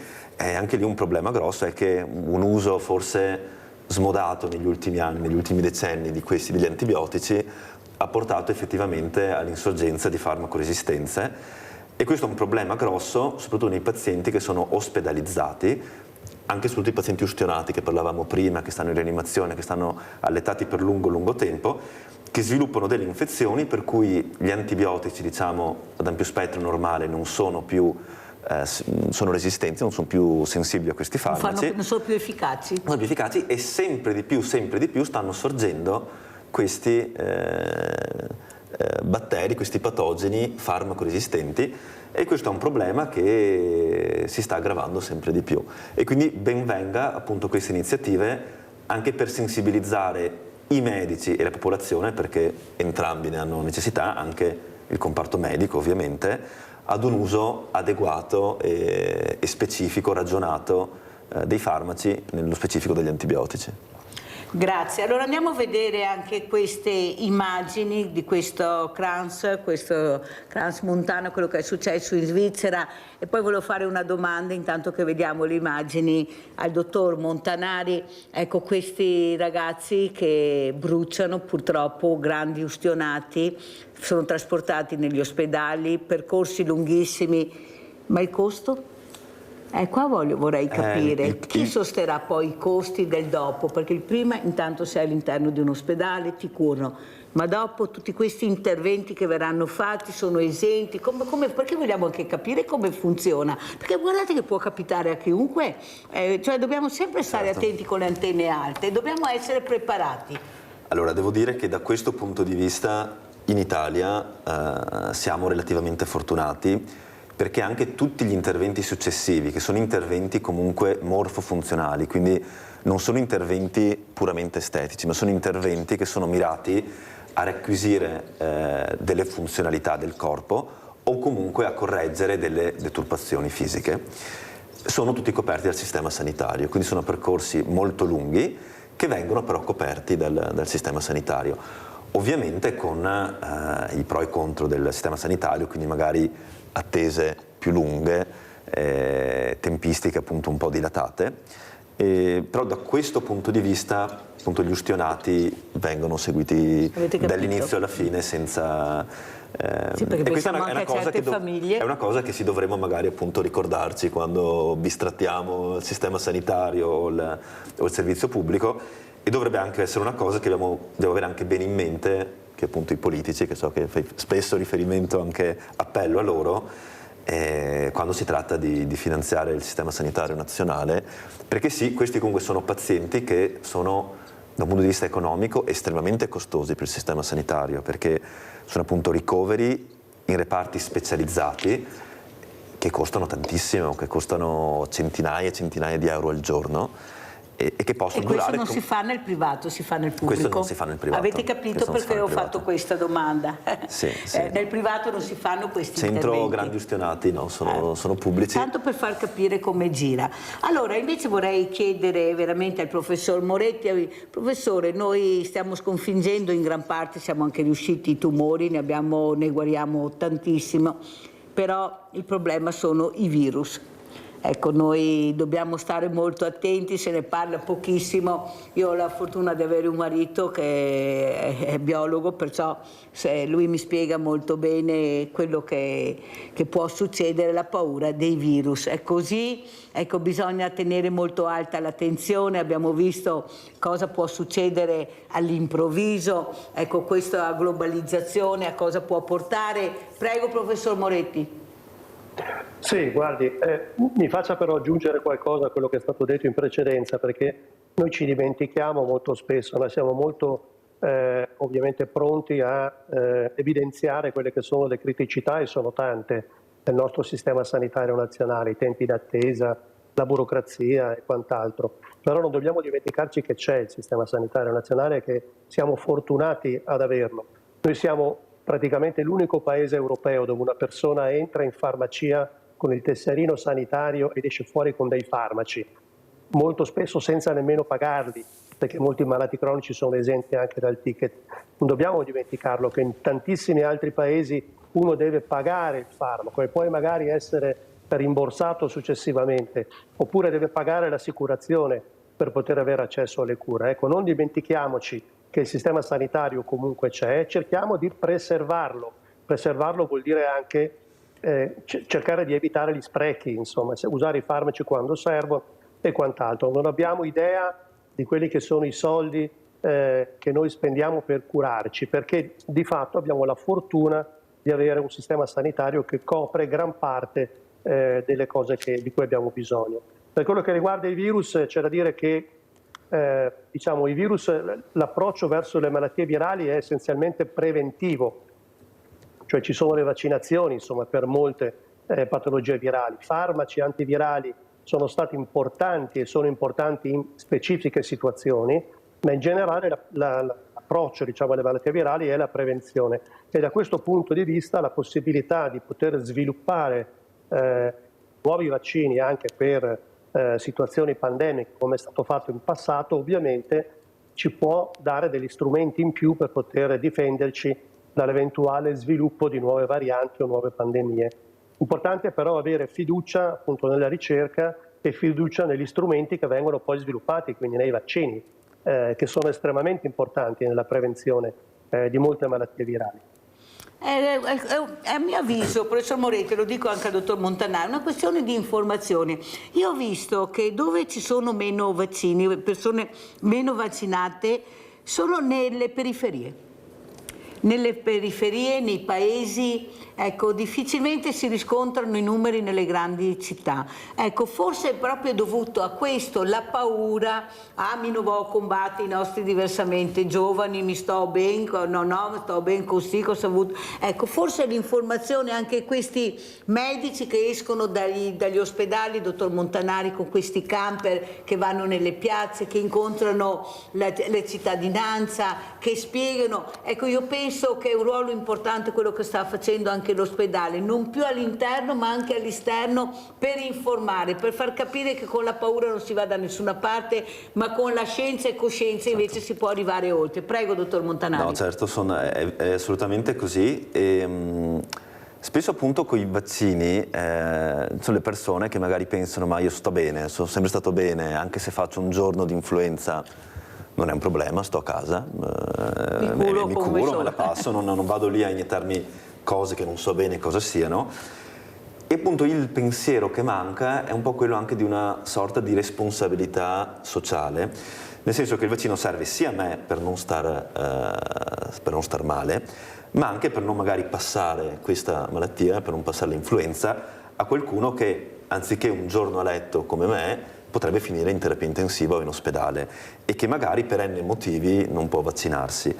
Quindi è importante anche pensare questo, che il vaccino sì serve a me, però in realtà serve anche in un senso lato come protezione verso la popolazione, verso chi o è più debole o magari non può appunto fare quel vaccino lì.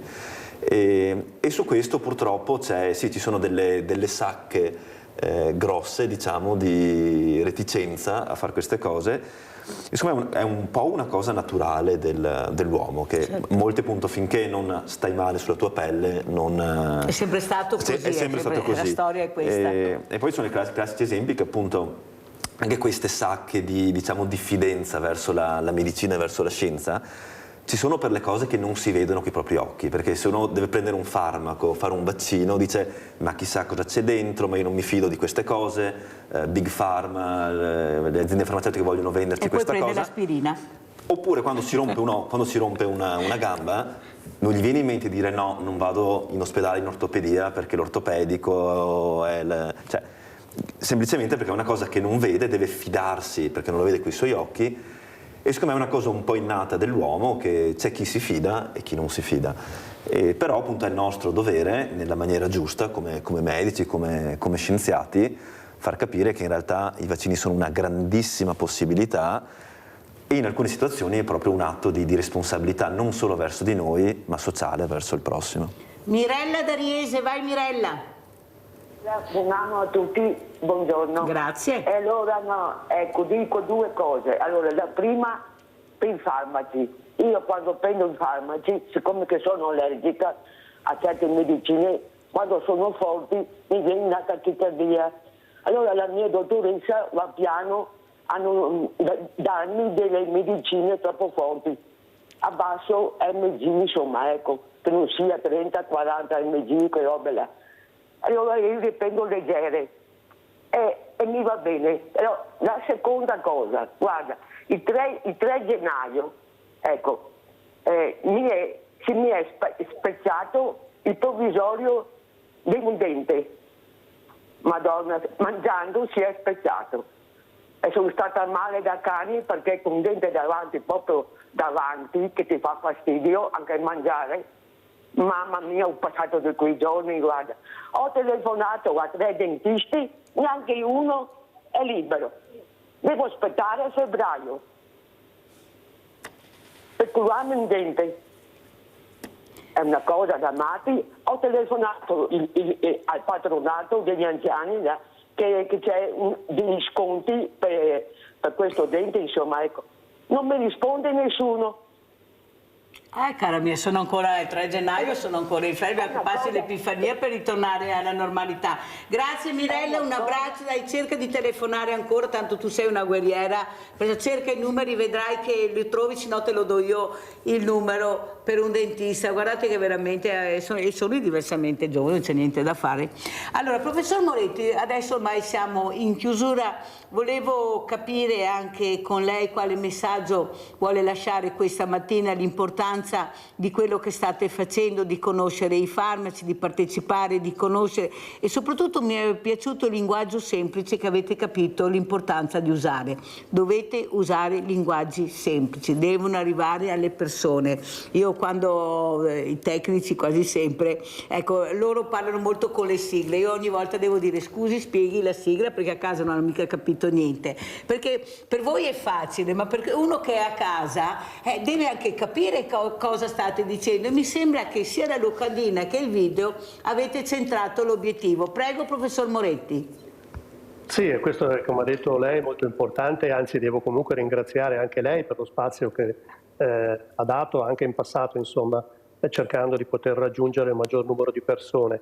Per quello che riguarda i farmaci in generale, farmaci e vaccini ovviamente, l'importante è da una parte avere fiducia ovviamente dei farmaci, ma dall'altra parte capire che un punto importante con i medicinali è prenderli solo quando servono, e che molto spesso il problema che abbiamo è che, come è stato detto, c'è una diversa sensibilità, no? Per esempio quando parliamo di vaccini e quando parliamo di farmaci. Una persona magari è restia a fare la vaccinazione perché dice il vaccino magari mi fa venire un po' di febbre, non voglio averla, ma in realtà il confronto non è con la febbre che viene fuori, cioè non è che se non faccio il vaccino non rischio niente, se non faccio il vaccino rischio una malattia che dà delle conseguenze che sono più importanti. E poi magari la stessa persona è pronta a prendere la tachipirina o il farmaco quando ha 37,5 di febbre, che anche quello ovviamente è sbagliato, perché qualunque medicinale, qualunque farmaco dà un profilo di rischio che è sicuramente peggiore rispetto a qualunque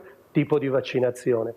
Quindi ecco, cerchiamo di evitare il fai da te con i vaccini, e con i farmaci, cercare di evitare di prendere farmaci, soprattutto se ne sto già prendendo tanti, non aggiungere cose senza il controllo del medico e avere fiducia, insomma, cercando evidentemente di informarmi, ovviamente dove questa informazione è attendibile e comprensibile. Allora adesso andiamo a vedere invece a Padova i bambini di Gaza che sono arrivati, andiamo a vedere questo video e poi lo commentiamo col dottor Montanari. È la notte ad accogliere l'arrivo in Italia di un centinaio di persone dalla striscia di Gaza sbarcate negli aeroporti di Roma, Pisa, Milano Linate. 31, soprattutto bambini, sono feriti e nel nostro paese riceveranno cure adeguate. Dei 31, 6 atterrati in Lombardia grazie agli operatori del SUEM 118 sono già arrivati negli ospedali del Veneto. A Verona saranno curati un 15enne con ferite da scoppio e una bambina di 8 anni. A Padova una mamma di 42 anni che ha subito l'asportazione delle dita della mano sinistra e 2 figlie di 18 e 8 anni, tutte con gravi amputazioni, con loro anche un bambino. Un'accoglienza che si farà carico di dare ospitalità alle famiglie grazie a una sinergia creata dall'Associazione Sanitari per Gaza e dall'Associazione Padova Abbracci Bambini, che già accoglie 9 piccoli pazienti con le loro famiglie, aiutandoli anche nell'inserimento scolastico e che sta ricevendo tantissimo aiuto dai cittadini. In Italia in totale dall'avvio dell'operazione sanitaria nella martoriata striscia di Gaza sono state accolte 914 persone. Allora intanto ringrazio anche il dottor Montanari e tutto lo staff di Padova, ecco, il professor Bassetto, tutti quanti veramente che hanno preso a cuore questa enorme tragedia che viviamo tutti i giorni, purtroppo ancora adesso, con queste guerre, perché ce ne sono 77, pensate, ma ormai sono diventati numeri, non parliamo più di umanità, di persone, ma parliamo di numeri. Però questi numeri fanno riflettere l'importanza della sanità pubblica. Ecco, qui volevo centrare il discorso, perché vengono accolti, saranno curati, ma questo grazie a una sanità pubblica che funziona.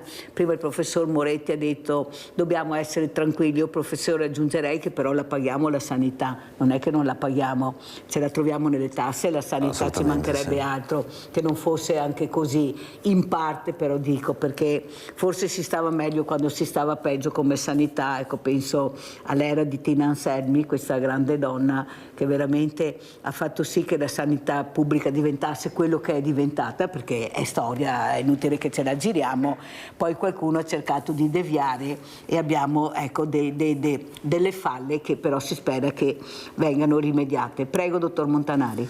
Allora, questa esperienza con appunto i pazienti sia di Gaza che ucraini, che un po' da tutte le zone di conflitto, perché noi siamo sempre molto, sia dal punto di vista dell'Italia e delle istituzioni in generale, che dobbiamo sempre ringraziare, perché le istituzioni della protezione civile hanno fatto dei lavori incredibili, sia come sistema sanitario che anche come associazioni a Padova, perché appunto tutti questi bambini con le famiglie che sono venuti a Padova sono comunque ospitati e diciamo gestiti a livello burocratico e nella vita di tutti i giorni, per quello che riguarda l'istruzione, gli alloggi, da delle associazioni di volontariato che veramente fanno un lavoro incredibile, un lavoro insostituibile e incredibile. E poi ovviamente noi facciamo il nostro, sono pazienti spesso che sono anche complessi perché necessitano di più cure sia di chirurgia plastica ricostruttiva che di altre specialità pediatriche. E spesso sono storie veramente commoventi e impressionanti, perché si tratta di interi nuclei familiari in cui magari tutti, dai genitori ai figli, hanno qualche intervento da fare o qualche patologia anche in acuto da risolvere, e che ovviamente arrivano con dei vissuti veramente, veramente importanti. Però devo dire che sì, è secondo me uno di quegli esempi in cui bisogna fare un plauso a 360 sia alle istituzioni che alle associazioni di volontariato, che all'università e all'azienda sanitaria. Questo va detto. Abbiamo Giulia da Venezia. Ciao cara Giulia. Sì, Mirella cara, ciao, buongiorno a tutti, anche ai cari ospiti che hai là. Allora Mirella, io sono indignata nel vedere che quelle povere creature devono subire quegli interventi mutilati, braccia, gambe, per delle menti malate, Mirella. Perché anche adesso c'era uno che diceva che stava chiudendo le guerre e invece vediamo cosa sta succedendo. Vanno a prendere le persone a letto. Sta scompigliando il Medio Oriente. Ecco. E poi Mirella, ti sembra giusto che, per carità, è lodevole che li portino qua quelle creature, ma non dovrebbero soffrire quello che stanno soffrendo, perché se ci fossero delle menti sane si renderebbero conto cosa fa la guerra. E mi ricordo benissimo, Mirella, il giorno del funerale del grande Papa Francesco, che si erano seduti là in Basilica San Pietro il giorno del funerale, che sembrava che dovessero chiudere, terminare le guerre, e hanno fatto un sacrilegio, Mirella. Per quello che stanno facendo, per me, quello che hanno fatto il giorno nella Basilica di San Pietro, hanno commesso un sacrilegio, perché hanno preso in giro anche il Papa Francesco. Io non ne posso più, Mirella, vedere quelle creature torturate per delle menti che meriterebbero loro di soffrire quello che soffrono quei bambini. Allora Mirella, scusami se mi sono un po' agitata, però non posso proprio vedere quelle torture di quelle creature. E allora ti ringrazio Mirella, vi saluto tutti, vi auguro una buona giornata. Ciao Mirella cara, ciao.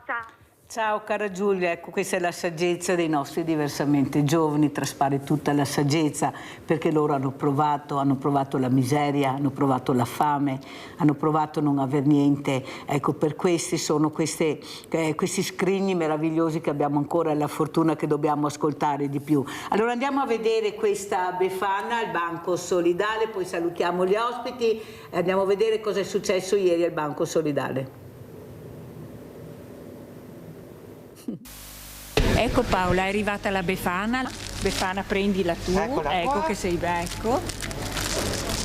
Prendi. La Befana nel suo lungo girare è arrivata anche al Banco Solidale dell'associazione Veneti Schiacciati dalla crisi di Mirella Tuzzato. Ad accompagnarla Auser Polaris e il comune di Silea. Oggi si va al banco perché abbiamo portato la Befana. La Befana che tra l'altro per fortuna è l'ultimo giro perché non ce la fa più. Non ce la faccio più. Dalle case di riposo ai ragazzini, alle famiglie, e quindi oggi gli abbiamo chiesto un surplus di lavoro, gli abbiamo detto guarda poi vai in vacanza e siamo qui. Una Befana solidale che in questi giorni ha regalato, oltre alle immancabili calze, anche un momento di gioia agli anziani di una casa di riposo, ai bambini delle famiglie in rete e agli ospiti di una comunità per disabili. È una Befana che in questi giorni è stata molto impegnata sul sociale, ad aiutare, ad avere un pensiero per chi naturalmente è più fragile. Pertanto dove siamo stati? In casa? Casa di riposo. Perché anche l'Alzheimer, per quello anche su questo noi ci stiamo lavorando. Sono un po' stanchina, però ho avuto anche tanta soddisfazione e allora sono contenta di aver fatto questa esperienza. Spero anche l'anno prossimo, se l'età me lo permette. I volontari di Veneti Schiacciati dalla crisi hanno lavorato per rendere questa epifania indimenticabile tra calze, giochi e sorprese.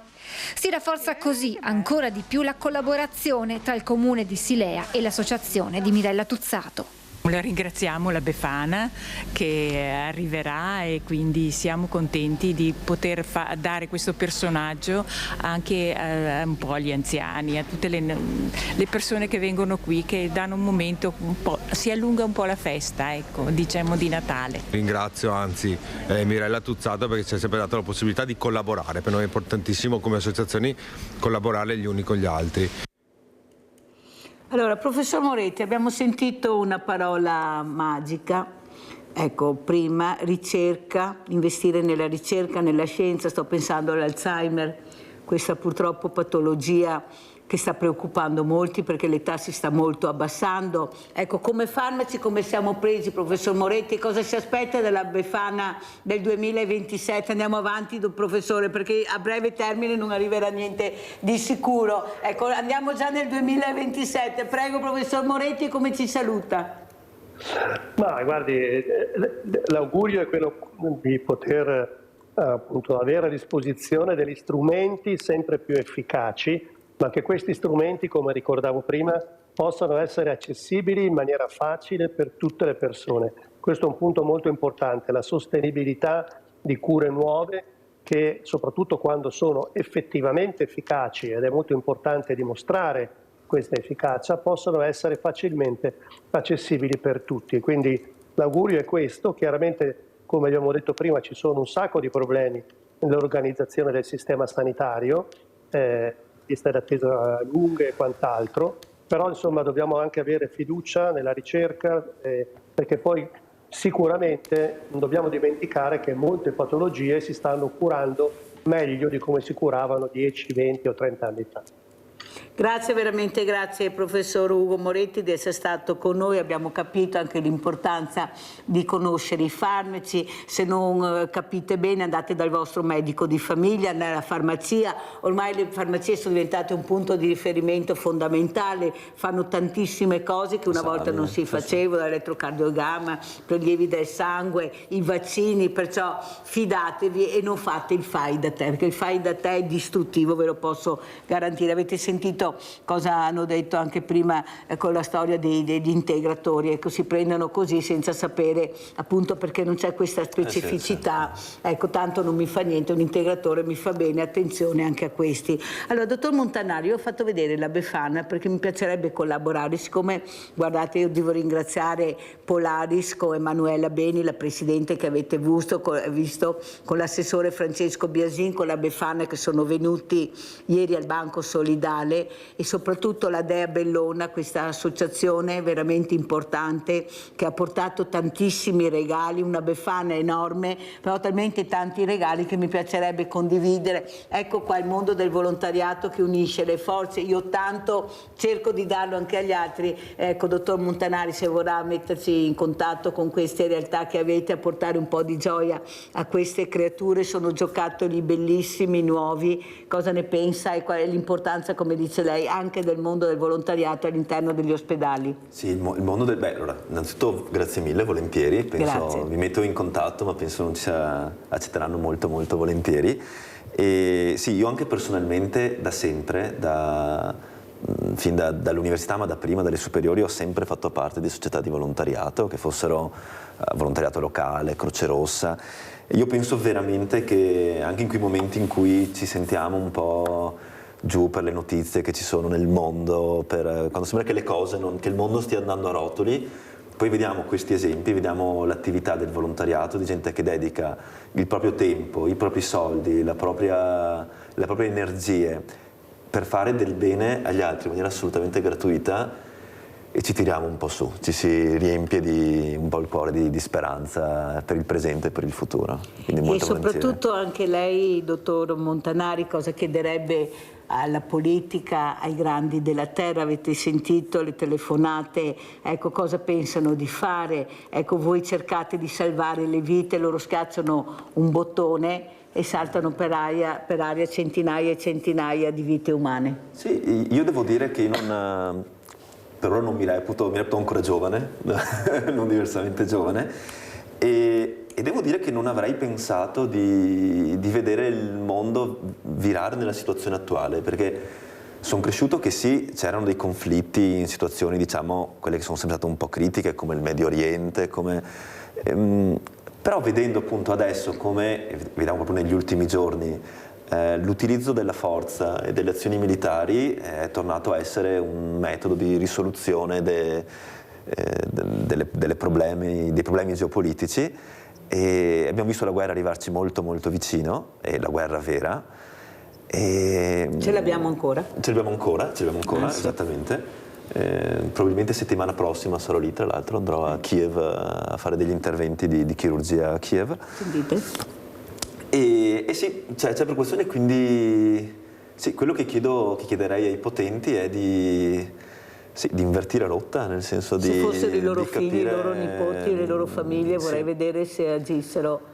Sì, perché sì, da quel punto di vista ha preso una strada che ci tiene un po' tutti preoccupati. Mi sembra di essere tornata con i barbari, con altri strumenti, ma sempre barbari sono. Ecco, io li giudico così, sono dei barbari. E con queste parole io ringrazio veramente il professor Ugo Moretti, direttore del Centro Regionale di Farmacovigilanza, di essere stato con noi. Grazie anche al dottor Alvise Montanari, specializzando in chirurgia plastica. Avete sentito questi medici che si spostano per cercare di aiutare e di dare nuova speranza a queste creature che non hanno fatto niente di male, solo sono nate nel posto sbagliato e nel momento sbagliato. Grazie, grazie, pubblicità.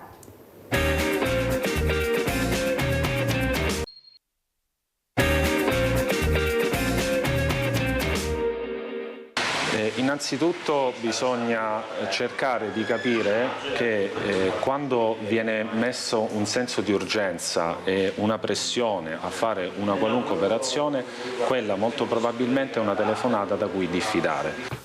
Approfittare della paura e dello stato d'animo delle potenziali vittime per sottrarre il loro denaro con i metodi più ingegnosi, decine le segnalazioni ogni mese in tutta la regione, truffe telefoniche e informatiche di ogni tipo, dal sedicente poliziotto o carabiniere che con la scusa del finto incidente chiedono soldi al malcapitato per rimettere la situazione a posto, all'operazione da effettuare con l'istituto bancario, truffatori che colpiscono grazie alla tecnica della clonazione dei numeri di telefono.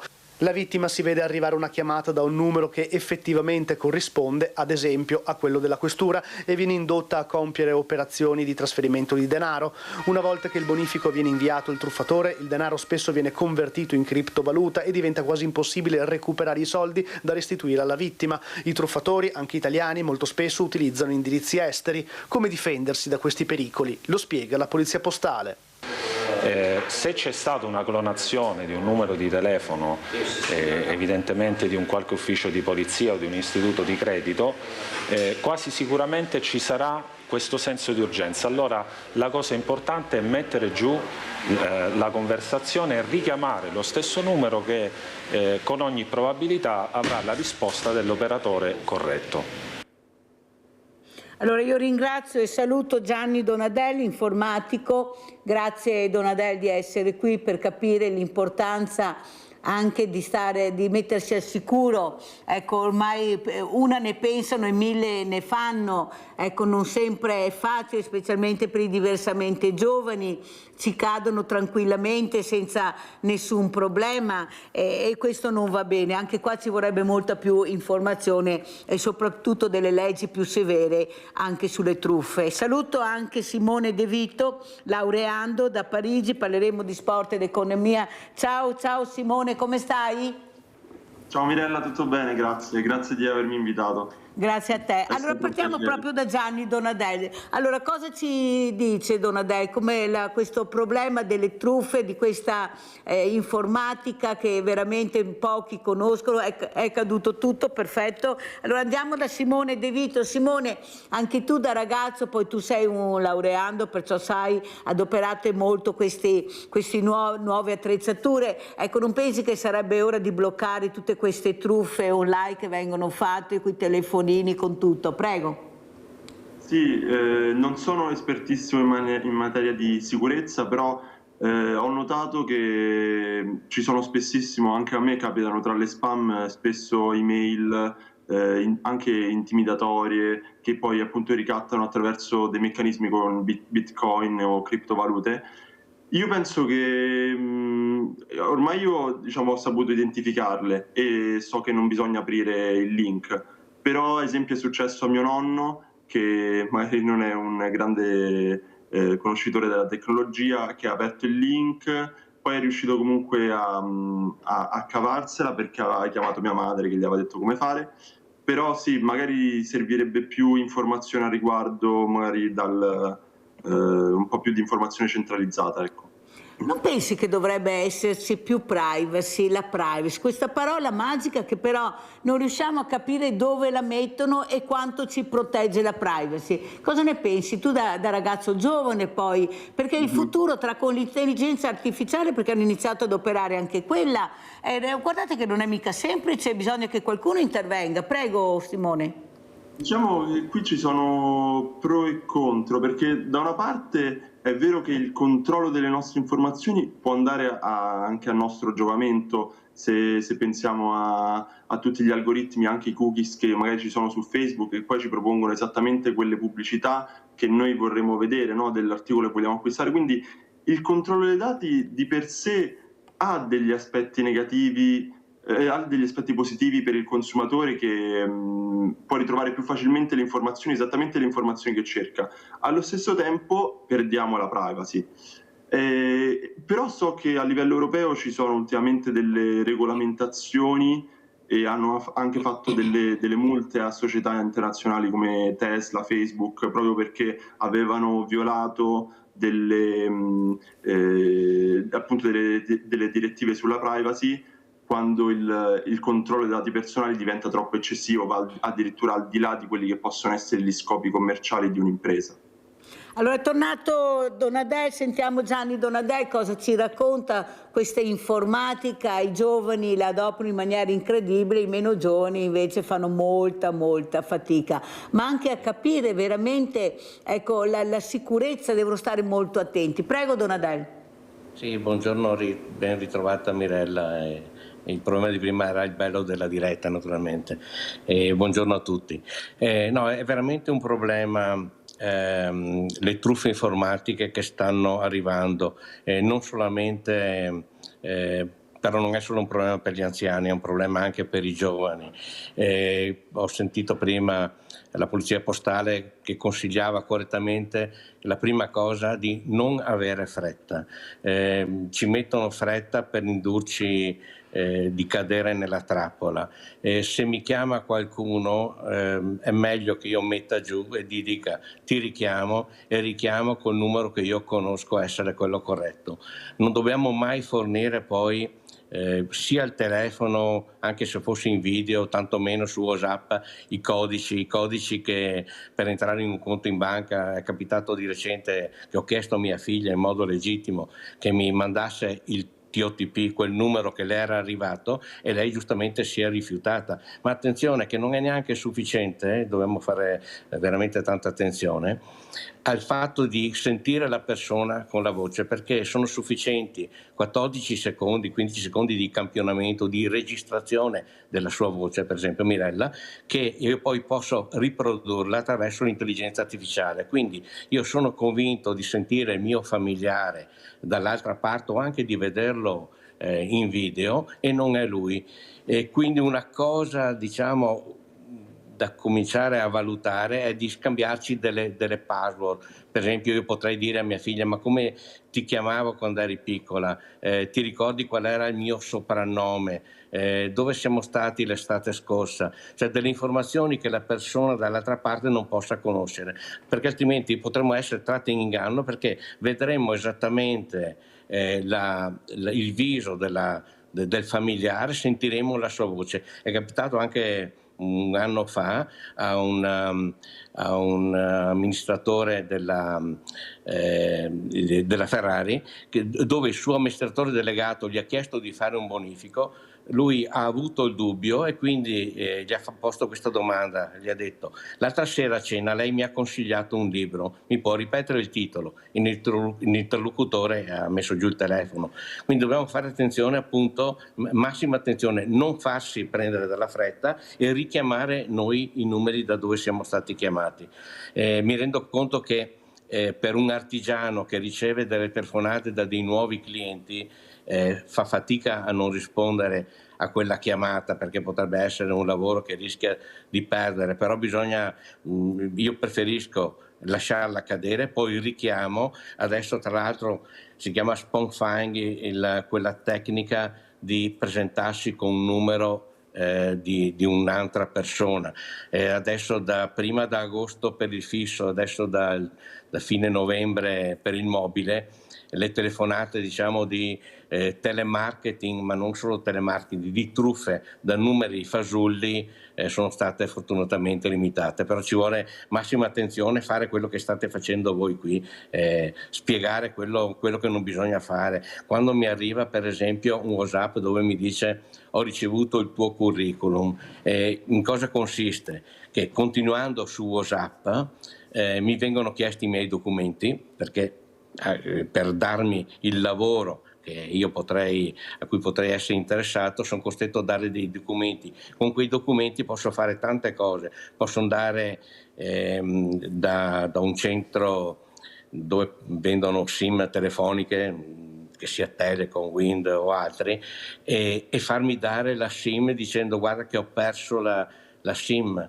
quindi mostrandogli il documento ottengo la nuova SIM, con la nuova SIM la metto sul mio telefono, riesco a ottenere i famosi codici che ci permettono di entrare in possesso dell'identità di un'altra persona. Ma, quindi è molto Donadel, non le sembra che ormai veramente siamo stati strumentalizzati, che abbiamo tante di quelle veramente tessere nel portafoglio dove abbiamo dato i nostri dati, ecco, per prendere poi una tazzina che se costa 0,30 centesimi è tanto, e noi abbiamo messo nelle loro mani i nostri dati personali. Questo vuol dire, ecco, queste sono truffe legalizzate, ecco, e soprattutto le persone in buona fede, perché non eravamo preparati, ecco, e fai la tessera di qua e fai la tessera di là e hai lo sconto di qua, pochi soldi, cerchi sempre qualcosina per risparmiare. Non le sembra che sarebbe ora di chiudere invece, ecco, con queste tessere? Sì, sarebbe ora di chiudere. Il problema è che ormai questi dati li abbiamo già forniti, e quindi diciamo i buoni propositi per il 2026 sarebbero intanto cambiare le password, togliere dalle applicazioni, parlo di chi utilizza in modo anche pesante questi strumenti, togliere dalle applicazioni la memorizzazione della carta di credito, soprattutto attivare il secondo fattore, che sia la posta, che sia qualunque account che abbiamo dove è permesso il secondo fattore. Tecnicamente vuol dire che il mio nome qualcuno lo conosce, la password può in qualche modo anche recuperarla, però a me sul mio telefono, sul mio apparato mi arriva un messaggio, un numero, un codice che io devo utilizzare momentaneo, temporaneo, che devo utilizzare per quell'accesso. Attiviamolo dappertutto, perché altrimenti prima o dopo cadremo dentro in questi problemi.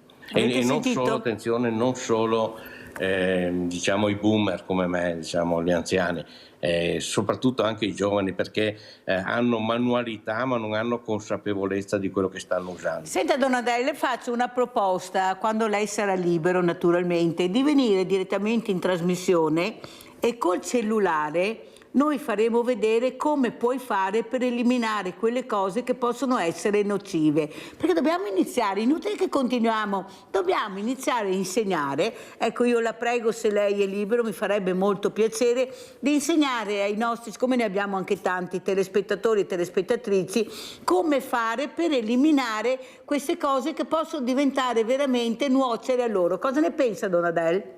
Sì, è una cosa utile. Io sto proponendo, diciamo sponsorizzando a tanti da tempo, perché ci viene spiegato cosa succede, quello che capita, ma non ci viene spiegato cosa fare per evitarlo. Esatto. Invece è importante dire succede questo, ti arriva una chiamata, cosa vuole fare questa chiamata? Vogliono recuperarti i documenti, vogliono farti fare vogliono che tu richiami quel numero, mettono giù subito, in modo che è un numero a pagamento che ti può svuotare il conto, il credito che hai, no? E quindi spiegare però cosa fare per non Ma allora, attenzione, non donna solo Del, se poi lei è per- libero o il lunedì mattina o il sabato mattina, ma se magari ci teniamo in contatto, che organizziamo. facciamo una specie di piccola rubrica all'interno di Sveglia Veneti per cercare di far capire come eliminare certe cose dal telefonino a queste persone, sono i nostri diversamente giovani, perché di sicuro, ecco, Simone non credo abbia bisogno i ragazzi, anzi,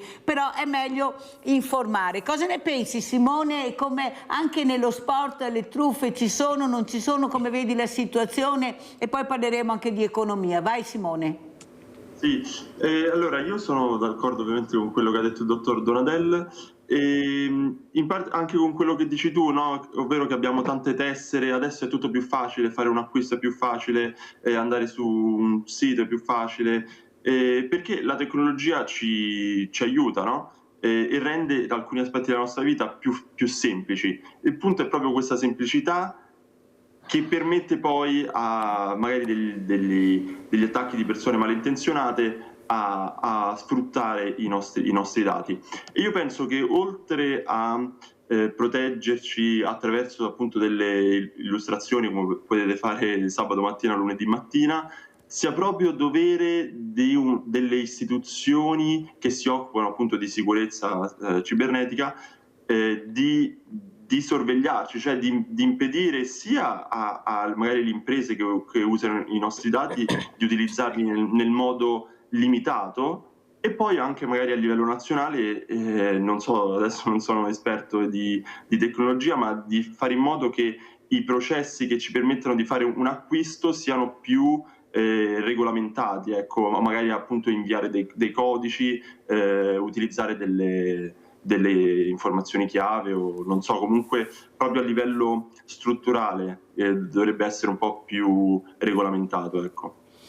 Parliamo anche di sport, fra poco partiranno le Olimpiadi, cosa ne pensa?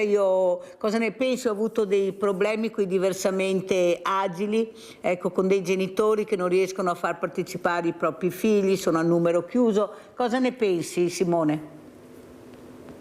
Mi stai domandando delle Olimpiadi? Delle Olimpiadi, sì, fra poco partono queste Olimpiadi Milano-Cortina, ormai li vediamo dappertutto, penso che sia utile anche parlarne.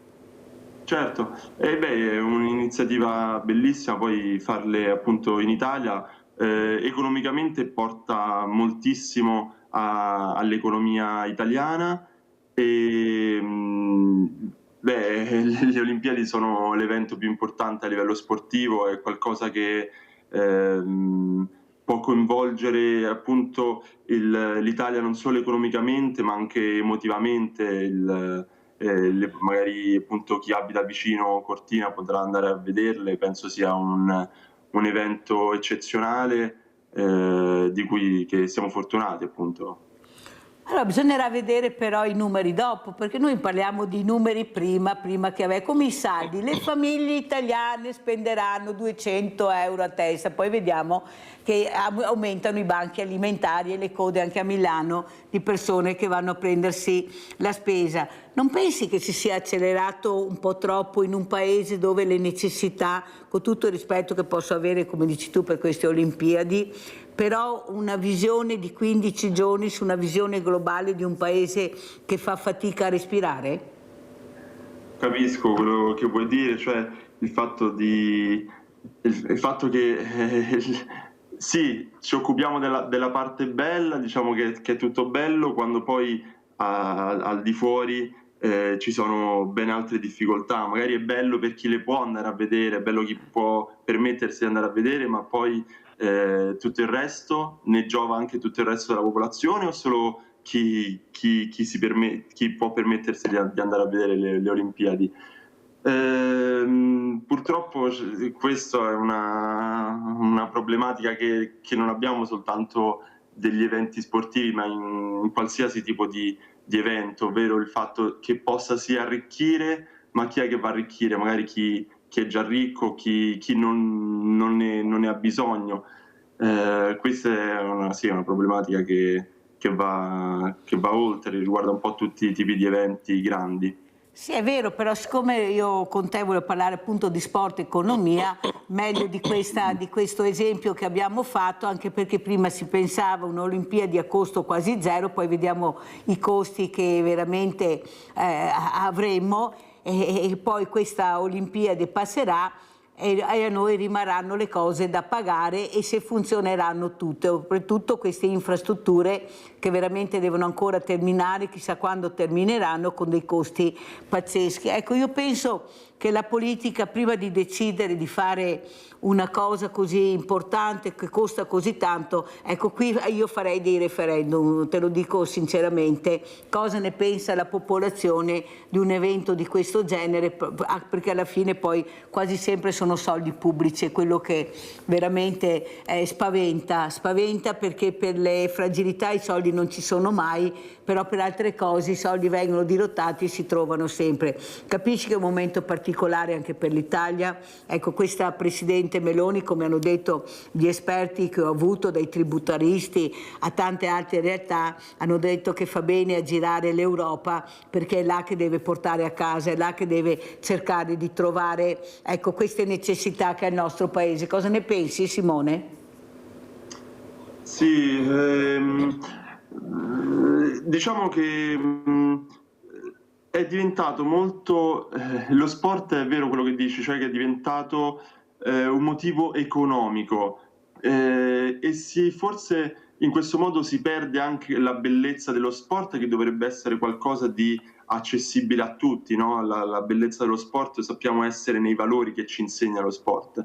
Il fatto che sia diventato motivo di parlare di economia non penso, non è una, purtroppo non è una bella cosa. Lo sport è qualcosa che ci dovrebbe accomunare, che ci dovrebbe far crescere insieme, ci può insegnare davvero tantissimo, no? E invece è diventato strumentalizzato, anche questo è diventato per parlare di politica, per fare economia, ma per fare economia per chi? Per chi appunto può permettere di andare alle Olimpiadi, utilizzando, come dici tu, fondi pubblici che poi lì giustamente bisogna vedere se abbiano il giusto ritorno, e il giusto ritorno che vada a beneficio delle persone che ne hanno bisogno, non beneficio di chi abita lì nei dintorni. Ma non pensi, Simone, che ci sia anche troppo agonismo? Devo correre perché purtroppo il tempo è tiranno, siamo in chiusura, ma non c'è che proprio questo agonismo è tirato in maniera folle? Cioè, che sport è con questa velocità? Io veramente rimango allibita a quello che vedo di questi atleti, prego. Sì, c'è molto agonismo che ha degli aspetti positivi, cioè il fatto di dire devo lottare con tutto me stesso per raggiungere, per diventare più forte dell'altro. Il punto è che tutta questa, io la chiamo finta meritocrazia, che vogliamo appunto essere sempre migliori e cercare di basare tutte le nostre forze su noi stessi, porta a delle implicazioni psicologiche molto che diciamo possono essere molto impattanti per noi. Anche perché sta parlando un campione, tu sei un campione, spieghiamo che disciplina fai. Prego, Simone.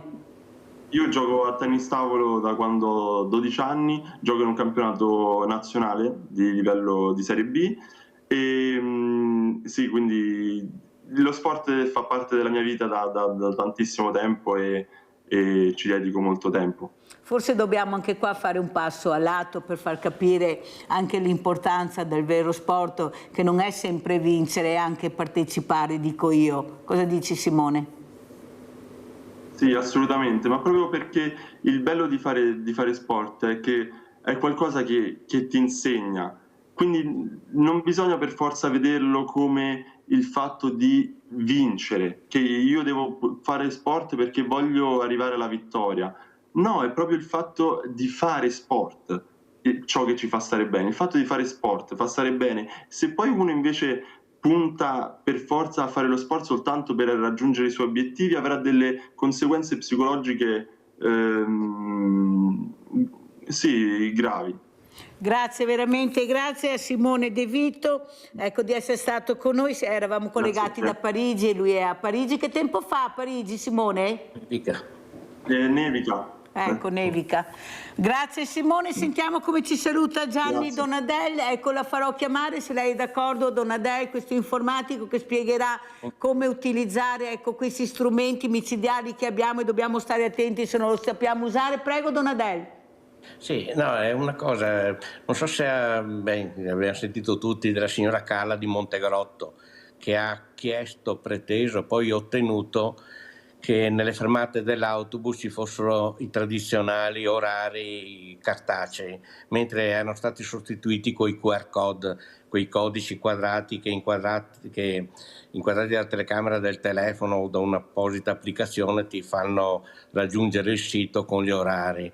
E il problema è che la tecnologia avanza, lei ha fatto bene, ma noi dobbiamo purtroppo seguirla, avanza troppo velocemente e dobbiamo dare una mano ai boomer come me, possono essere aiutati dai nipoti. Una volta era il contrario, il ragazzo andava a bottega dall'anziano a imparare il lavoro, adesso è il contrario, io vado da mio nipote, magari non io, comunque sì. Vado da mio nipote per farmi spiegare appunto come funziona e devo farmi aiutare. Non possiamo stare fermi, la tecnologia continuerà e sta andando avanti purtroppo anche troppo velocemente. Abbiamo appunto visto in quell'esempio lì. Cosa utilissima il QR code, ma per una persona che non ha il telefono, che ha poca dimestichezza con questi apparati, si trova in effetti in difficoltà. Grazie a Gianni Donadelli Informati, è stato con noi, ne parleremo ancora, ci metteremo in contatto, Donadelli, se ha piacere, perché io trovo molto utile fare questa piccola rubrica per far capire l'importanza di usare questi nuovi strumenti che abbiamo ai diversamente giovani soprattutto. Grazie, adesso andiamo a vedere l'assegno di Mirella, che è naturalmente il vostro assegno.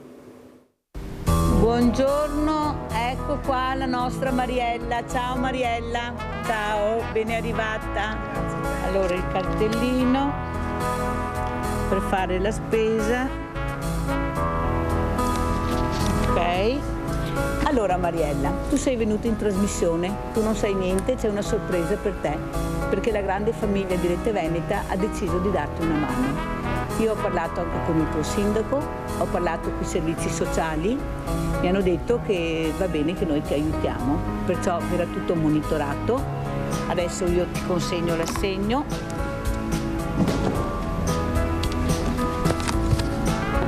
Eccolo qua. Allora, questo è l'assegno della grande famiglia di Rete Veneta.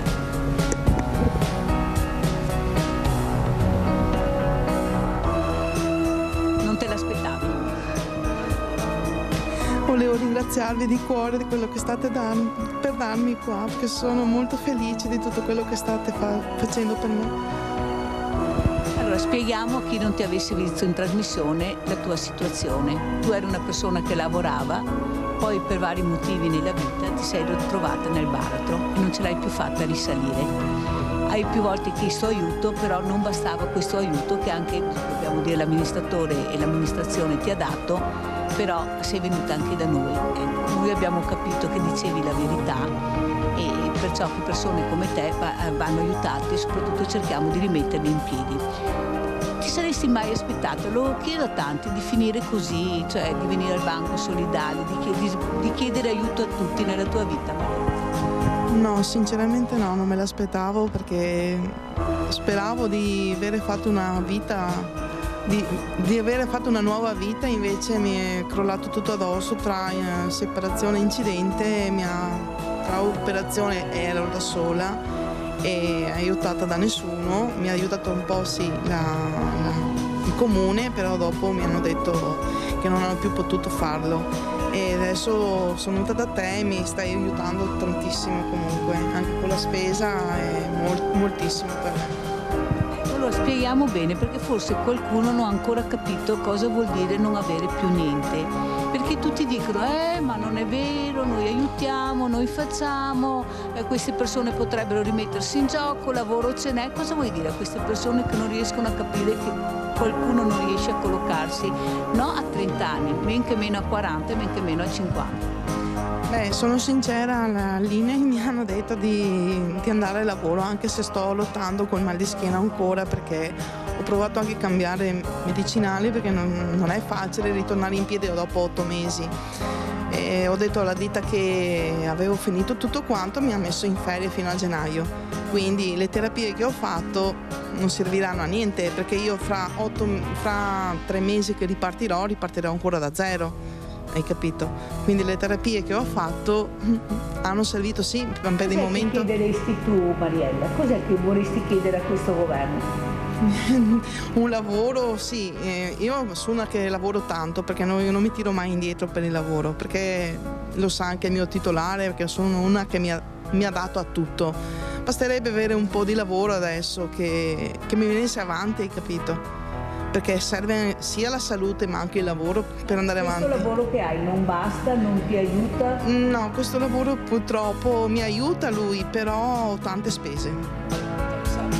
I soldi non bastano, devi sempre avere l'auto portata di mano, adesso l'auto non ce l'ho, cioè con l'auto puoi andare dove vuoi e con l'autobus non è facile, perché da casa mia andare a spostarmi come che facevo le terapie dovevo partire da dove abito, andare a Treviso andare a San Camillo e dopo fare lo stesso sistema, andare da San Camillo Cosa vuol dire per te questo assegno? È un inizio di una nuova vita, insomma, di aprire una nuova porta e speriamo che ci sia un po' di luce anche per me. Sinceramente, che impressione hai avuto del Banco Solidale la prima volta che sei venuta? Una favola, stupendo. Non te la saresti aspettato di trovare un Banco Solidale? No. Allora, io ti ho consegnato l'assegno. Ti auguro buona fortuna, adesso appunto tramite i servizi sociali monitoreremo la tua situazione e vedremo di rimetterti in piedi. Noi ti auguriamo buona fortuna e ciao Mariella. Ciao.